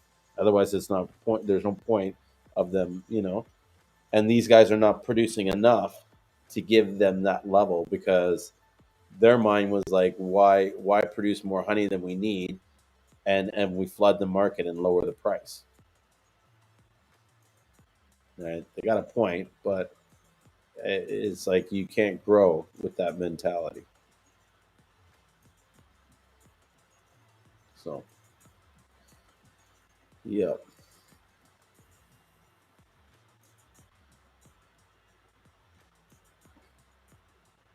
I'd also like to get into various fruits and other herbs and stuff.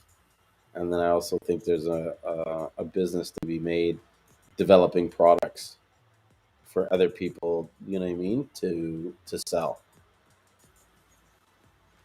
and like the bringing in sour salt leaves or bringing in cocoa sticks or other local St. Lucian products that they have.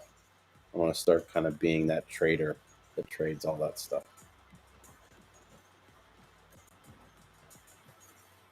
Hmm.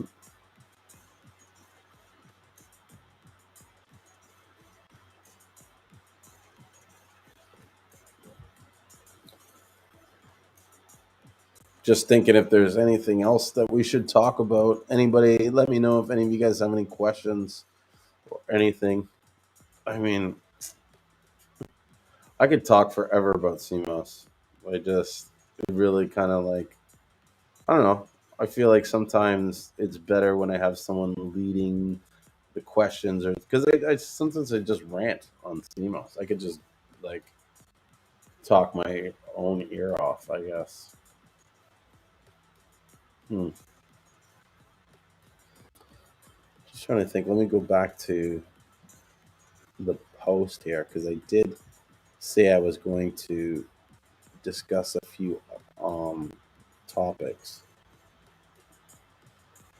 on CMOS. So I'm wondering if I have that list. Look at that. Someone's got purple CMOS in stock.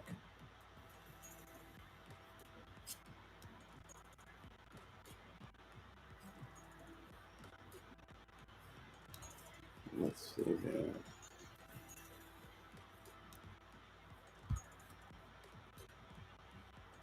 Oh, I think I was looking for advice and tips on how to start and grow your CMOS business. That was one of the things, and how to bring it to six figures. Join us in our clubhouse.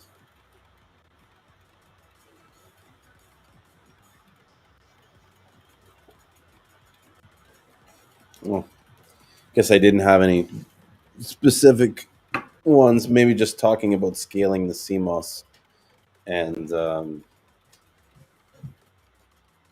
how to turn it into a six-figure business. Uh,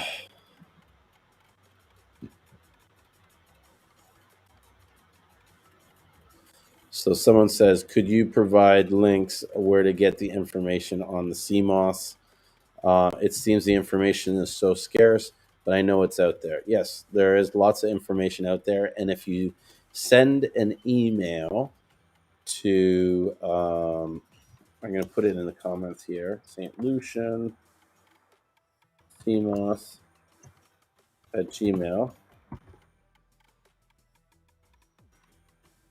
Send me an email there saying looking for CMOS links, and I will send you all the links that I have on all the CMOS research, plus the different articles and PDFs that I have on the subject. A lot of it is also on cultivation, so you understand how CMOS cultivation really works, and why it's better for the environment to get CMOS that has been cultivated as opposed to taking it from wild stocks, which are terribly damaging. Like it's very bad for the environment to remove the CMOS from the wild stocks.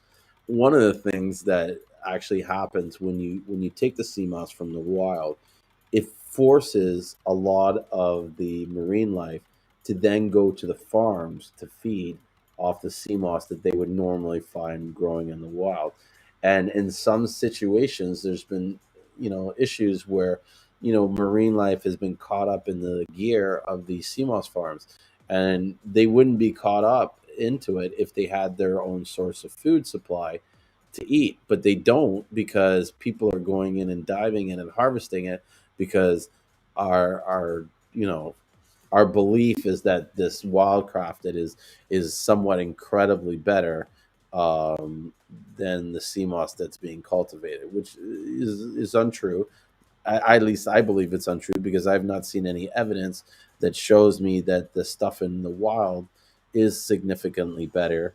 I mean, for the most research that I've done and seen, the stuff that's cultivated starts as stock from the wild, so there's not much difference, and it's being cultivated in the same environment where the wild is found, so it's getting the same environment and nutrients. So I don't know. Yeah. I wish that people, I wish they would do more research into the understanding of CMOS before they decide that they're going to, choose wildcrafted over cultivated. I also find or see or believe that most of the people that are like these like wildcrafted enthusiasts or whatever, these guys were all, I'll only take wildcrafted. They have no idea the difference between sea moss that was grown in a farm versus sea moss that was, taken from the wild. They just know what they think. They have no proof. They've never even tried the other stuff, according to them. They've only done wildcrafted. So how do you know that there's a difference? You don't. You don't know anything. You know what I mean? You haven't done any tests to prove your beliefs. So I don't know. I'm against the overall um, taking of the sea moss from its natural environment. You know what I mean? And those that are, I guess, the wildcrafted fanatics or whatever, the first thing they'll say is like, oh well, you have to say that because you farm sea moss and stuff like that. But the truth is that we don't really like. I mean, we have sea moss farms, but we buy sea moss, and we buy sea moss that's been died for, and we buy sea moss that's been grown on the line. In fact, many of the farmers that have sea moss farms are not even harvesting from their farms, because right now there's such an abundant supply of wild sea moss that they're just going and getting it from the wild. But I still believe that this is not good for the environment, and that it's better to get from the cultivation sources.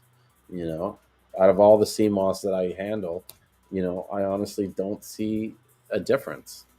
You know, and in fact, unless we knew that this sea moss came from a diver and this one came from a farmer, it's very hard to tell whether or not it was dived or not.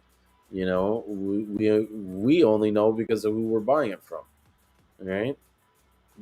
If we didn't have such a good relationship, they could tell us differently. Makes me wonder too, like how many people are really getting told the truth as to where they're getting the sea moss. Because if it came down to a guy eating or not eating, I don't know. You know what I mean? I don't want to say that that's like always going on, but I'm willing to bet. You know what I mean? Like I'll put my money on it. You know what I mean? That if someone had a choice to eat or tell you the truth or eat, they're going to eat. You know what I mean? They're going to tell you that it's wildcrafted, even if it's not. So I don't know. Maybe I shouldn't be saying that. I don't know. For me, it's like if there was a difference, if I saw there was a noticeable difference between one or the other, I honestly would just keep my mouth shut and let everybody argue and fight it out, and I would just mind my business, right? But I know from my experience and what I've seen firsthand that there isn't a difference, and so that I know that this misinformation that people are giving out is affecting a lot of people, because people are not buying CMOS because they think that it is of a lower quality, and that's not true, right? And so that's where, for me personally, I take offense, because it's not just about me and the CMOS that I'm selling, but the people that are working in this industry, whose entire livelihoods are staked on whether or not someone buys the CMOS or not. And for someone to kind of spread this information, like the wild crafted or the CMOS harvested for the wild is better, especially because they think that the nutrients come from a rock, which is scientifically impossible. I have to say something. You know what I mean? Especially if I know the truth. I can't just sit there and say, "Oh, I'll let everybody sort it out." You know what I mean? People are suffering because other people are not doing the research to understand what is really going on in the CMOS world, and what these people are marketing. Yeah. But yeah, as for providing these links and these information, I think everybody should be reaching out to me and asking me for more information on this stuff. Everybody should be trying to read books like the CMOSology, or some other any book that someone's producing on CMOS. Everybody should be going on to this site. I'm going to put the link in here for Detox and Cure. Right, here's that I always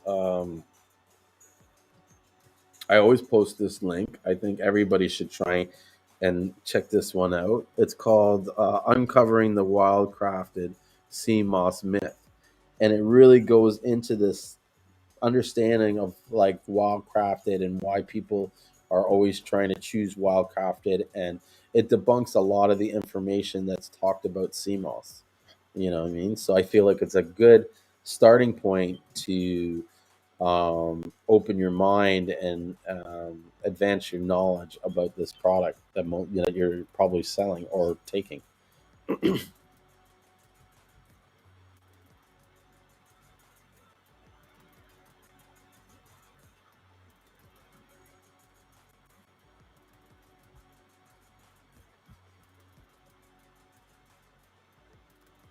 There's another link that they have too called the Ultimate CMOS Guide. I think this is a must read for anybody in CMOS, whether you're a seller or a user. You should be reading this link here, the Ultimate CMOS Guide. Definitely, definitely, definitely, definitely, definitely. Oh, so let's see if there's any more questions, or anything anybody wants to talk about more. Um, Otherwise, I am going to kind of start shutting it down. I'm getting up to my 4 hour limit. Um, well, I've always said there's a hard cutoff at 1 o'clock, but I never actually listened to my own self, and so I don't know. I'm not ready. I'm not ready to stop talking about CMOS, but at the same time, I'm not sure what to talk about CMOS. So those that are still here watching, help me out, and you know, just put a question up there. Like there's no question too small or too stupid, or even if I've repeated it, 1,000 times before. If you have a question, please put it there, and I'll answer a few more questions, and then we'll call it a night, and come back Wednesday. You know. And with that, I'm going to go and just take a quick drink break, and you guys think of some questions, and I'll be right back.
I'm back. So here's the question: is there a major difference in purple, gold, or green sea moss benefit-wise? um, there's nothing that I can confirm with tests as the difference. My personal experience is that the gold is probably the mildest out of the three, and I think it's the best sea moss to take for everyday use and for those that are new to sea moss. The purple tends to be higher in a sort of like a fishy taste and smell, and I believe it has higher levels of say zinc and not nitrogen, iodine definitely, and a few other minerals. A lot of the nutrients and the minerals, I believe, are taken out when you produce the gold sea moss, and so the purple and the green and even the full spectrum will tend to have a stronger level of say nutrients. Now, that's not to say that they're better than one's better over the other. Like I said, for everyday use, I think the gold is best, and for first time users, I think the gold is best. It's only after your body has sort of become accustomed to taking CMOS on a regular basis that you want to increase it and say try the gold, or sorry, the purple or the green. My experiences with the green in particular is that it's very like more of a cleansing thing. I found that I was using the washroom, whether it be a bowel movement or having to urinate, a lot more often on green sea moss than if I was taking the gold or the purple. So I hope that answers your question. And actually, one thing we could do quickly while we're here, I can share my screen and show you what I have on our Instagram page, because a lot of people miss this on our Instagram page, but we have an area for harvesting. All right. And I'm going to just turn music, and I'll turn on the sound here so you can hear it. Okay, so I have a juice bar. Yes. And She's really cool. But I've been. These are some of the live streams that I had, the original live streams, where I would do this outside my house in St. Lucia. So this here is I'm cleaning the sea moss in this picture. So this is all wildcrafted sea moss. This is sea moss that we had someone go out and dive for. Right? You want to be in the video? No? And yeah, we're cleaning this. This is like outside my front yard. This was actually one of the first tests. Like, it was like a test that my partner gave me to make sure that I knew I wasn't talking shit about making sea moss. He gave me no directions.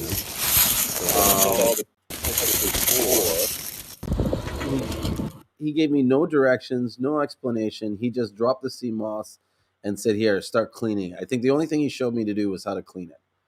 And then from there, I did everything else on my own, just from my own knowledge and experience. And so this right here, you'll see a video.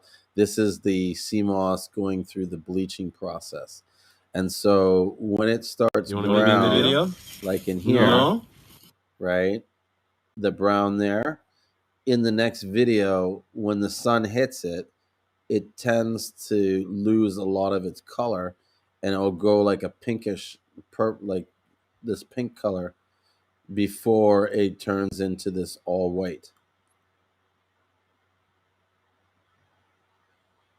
Right? And when they make the colored sea moss, like the green or the purple, they skip this process here, and they actually do it in the dark. And then in the dark, it turns really like a dark purple or a dark color.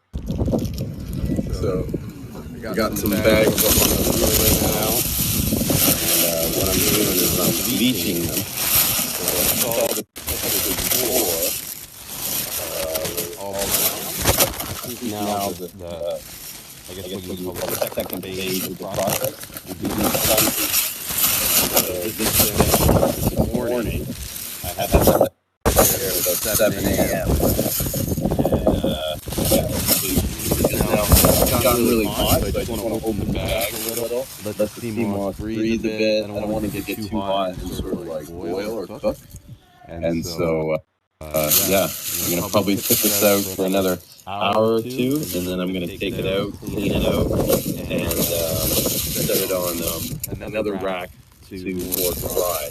So I've done, and then I'll take it out. I found out later on that me drawing, like, see how I was opening those bags and stuff, actually wasn't supposed to be doing that. I should have kept the bags closed.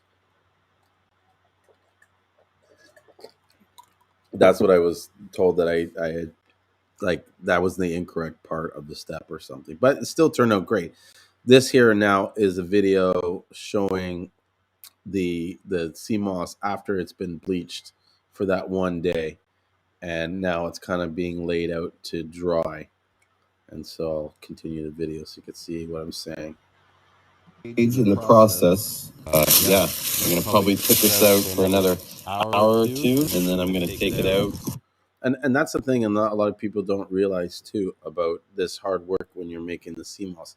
This whole process, I had to like monitor it pretty much like every half hour to every hour. And I also had to like I literally babysit this to make sure that there was no rain coming or it didn't rain, because the moment it gets wet, it's ruined. So if you had like 1,000 pounds drying and some of it gets wet, it's bad. It's no good. All right.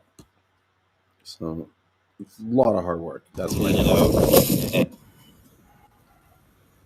So this is the next stage in the process of processing Seamoss. Okay. Yesterday we had them in the bags. I had them out in sun bleaching.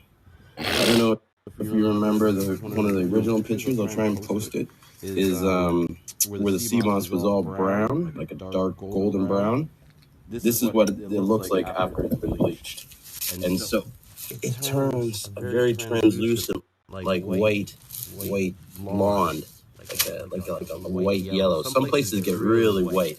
I mean, the idea is you want to try and make sure bleach is even as possible. And then you put it out in the sun here, and then we just leave it to dry. And then I come out every so often, and I'll turn it over, and I'll make the bottom part slip to the top, and just let the cool breeze. Yeah. Basically, let the cool breeze dry it out.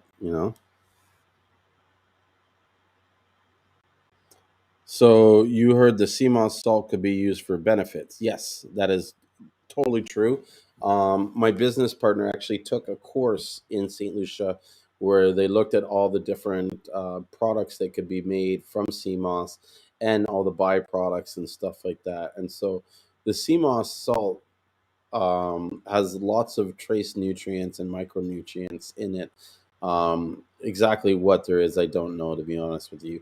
But I know that just like with Himalayan sea salt, the salt is derived from all the minerals in the ocean, and so you'll have those traces in there.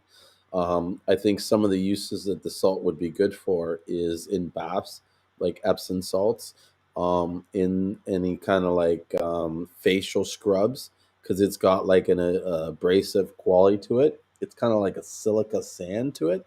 So I think that would be cool. I think it would be cool to make products like bath bomb products with it. You know what I mean? Because you have that like original sea smell and feel to the water. You know what I mean? It'd be like swimming in the ocean. So that's some benefits with the Seamoss salt. I know a lot of farmers in St. Lucia use it to kill insects. So they'll spray it on the leaves to kill the slugs, because slugs will come out and destroy your crop.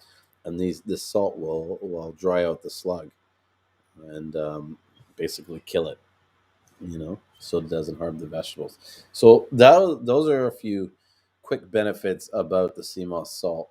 But I mean, how do you say it?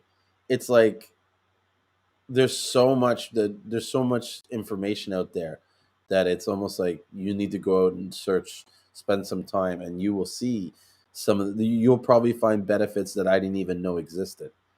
I guess that's my whole point. Is like everybody needs to kind of do their part to go learn and share the information so that we all advance our knowledge, because the more people that are going out and asking the question, the more answers we're going to get.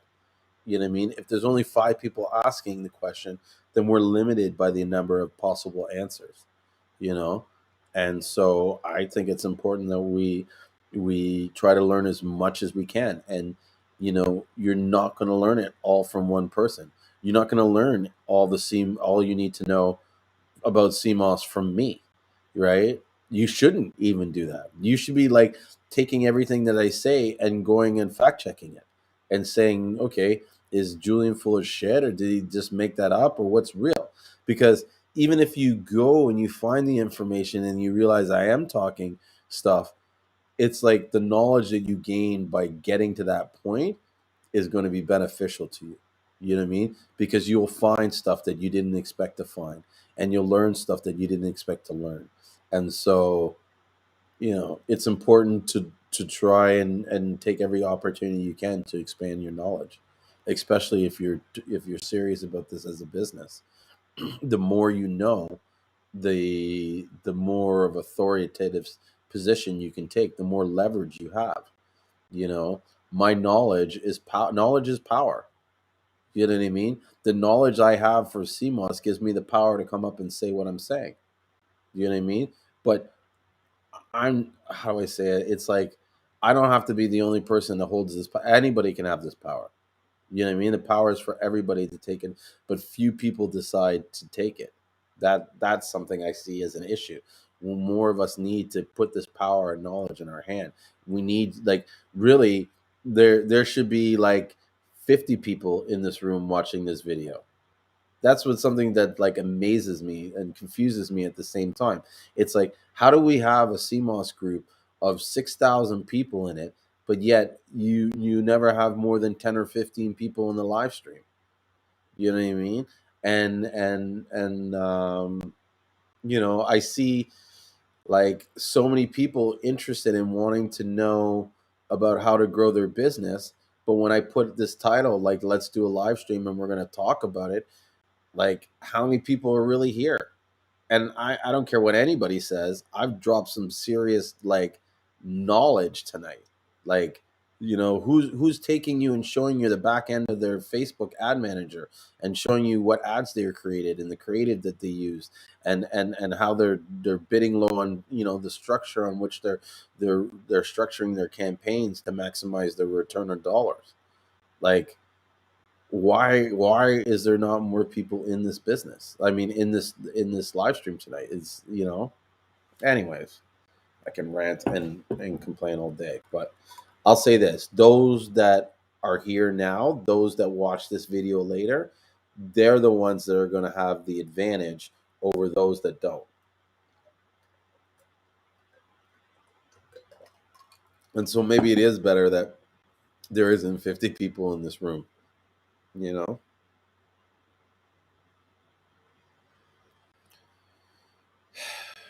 That was quite a rant right there.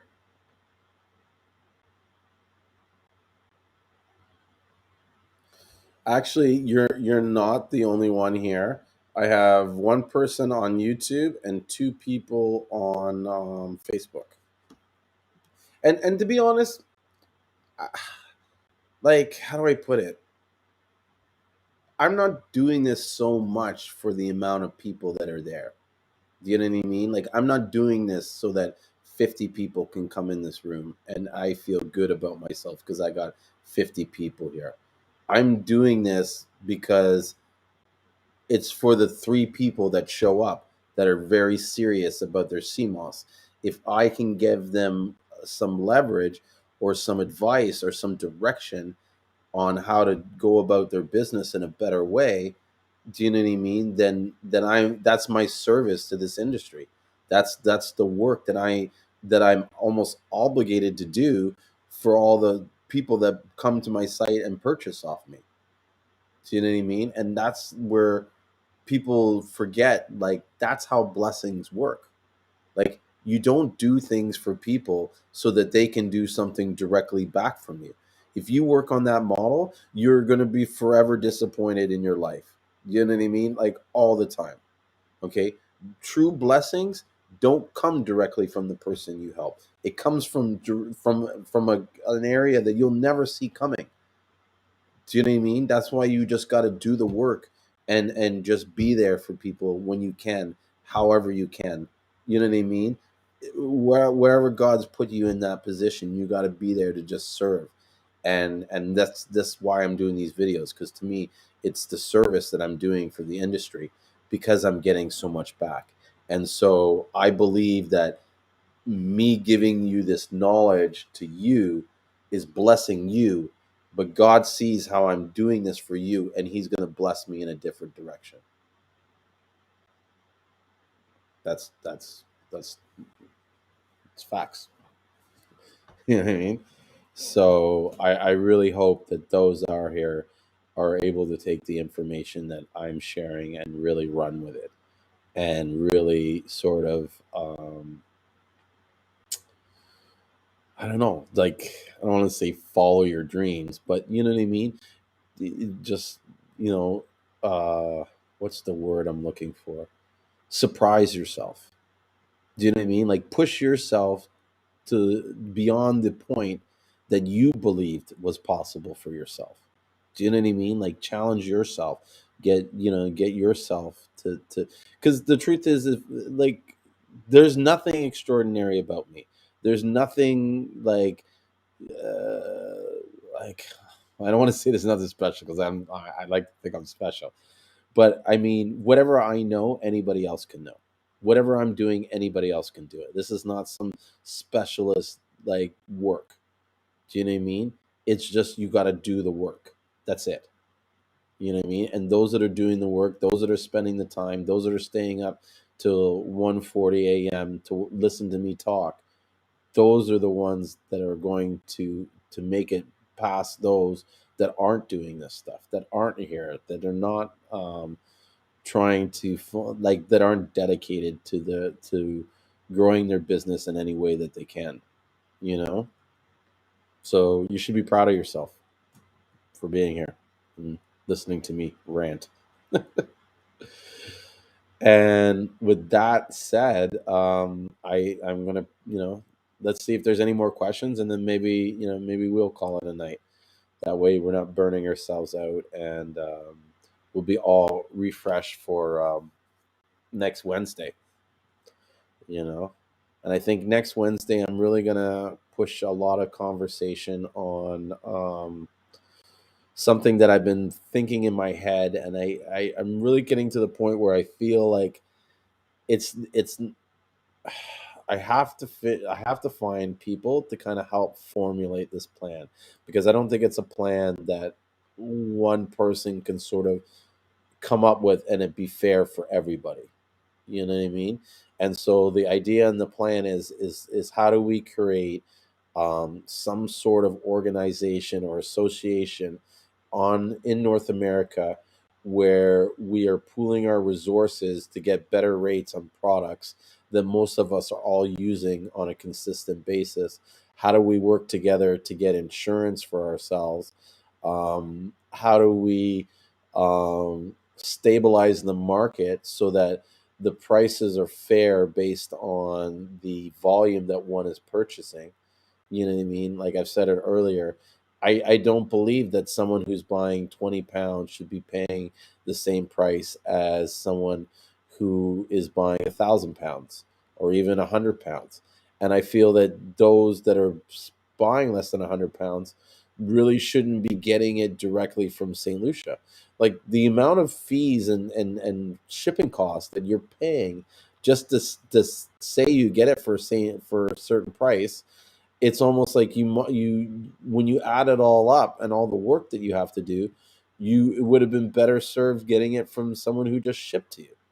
You know what I mean? And so, and I think ultimately the farmers are the ones who are going to benefit better, because part of the reason why sales are so wonky, where one day people are selling, the next day people aren't, is because there's not a proper flow in the market where, you know I mean, you have your wholesaler, or your distributor, your wholesaler, and your retailer. It's like the retailer is getting it for the same price as the wholesaler. You know what I mean? But the retailer is not investing and moving the same amount of money, or same amount of product as the distributor. Do you know what I mean? So the farmer that's dealing with this one person, and they're spending all that money in fees, when that fees for shipping could be going into the profits of the distributor, the seller, who then would take it and reinvest it in buying more CMOS. Like, I think that's the biggest thing that I can't wrap my head around, is basically, why are we having a system where a lot of the seller's money is going into shipping?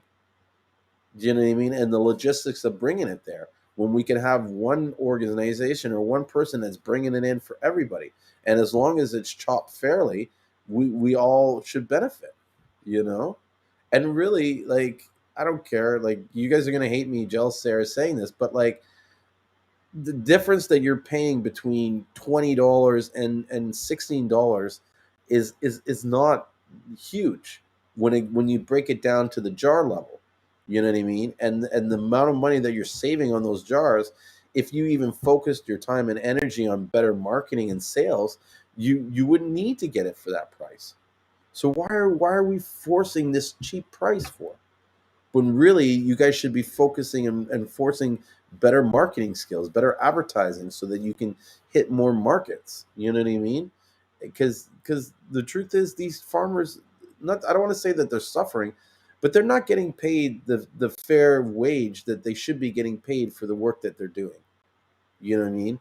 And in fact, now it's like they're probably working almost twice as hard this year as they were this time last year. Why? When there's enough room in the market for all of us to get paid? You know what I mean? If we balanced it and work together properly, you know?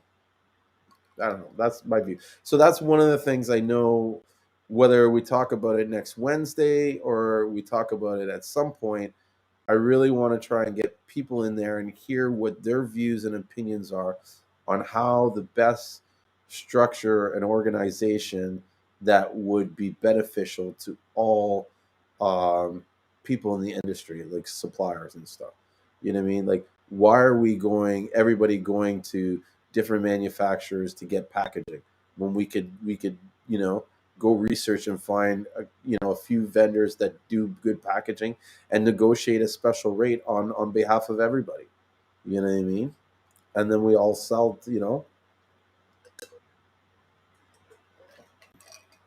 I don't know. That's just some thoughts. You know. So I guess if no one has any more questions, I'm gonna kind of end it out here. We're reaching that 4 hour mark of me talking.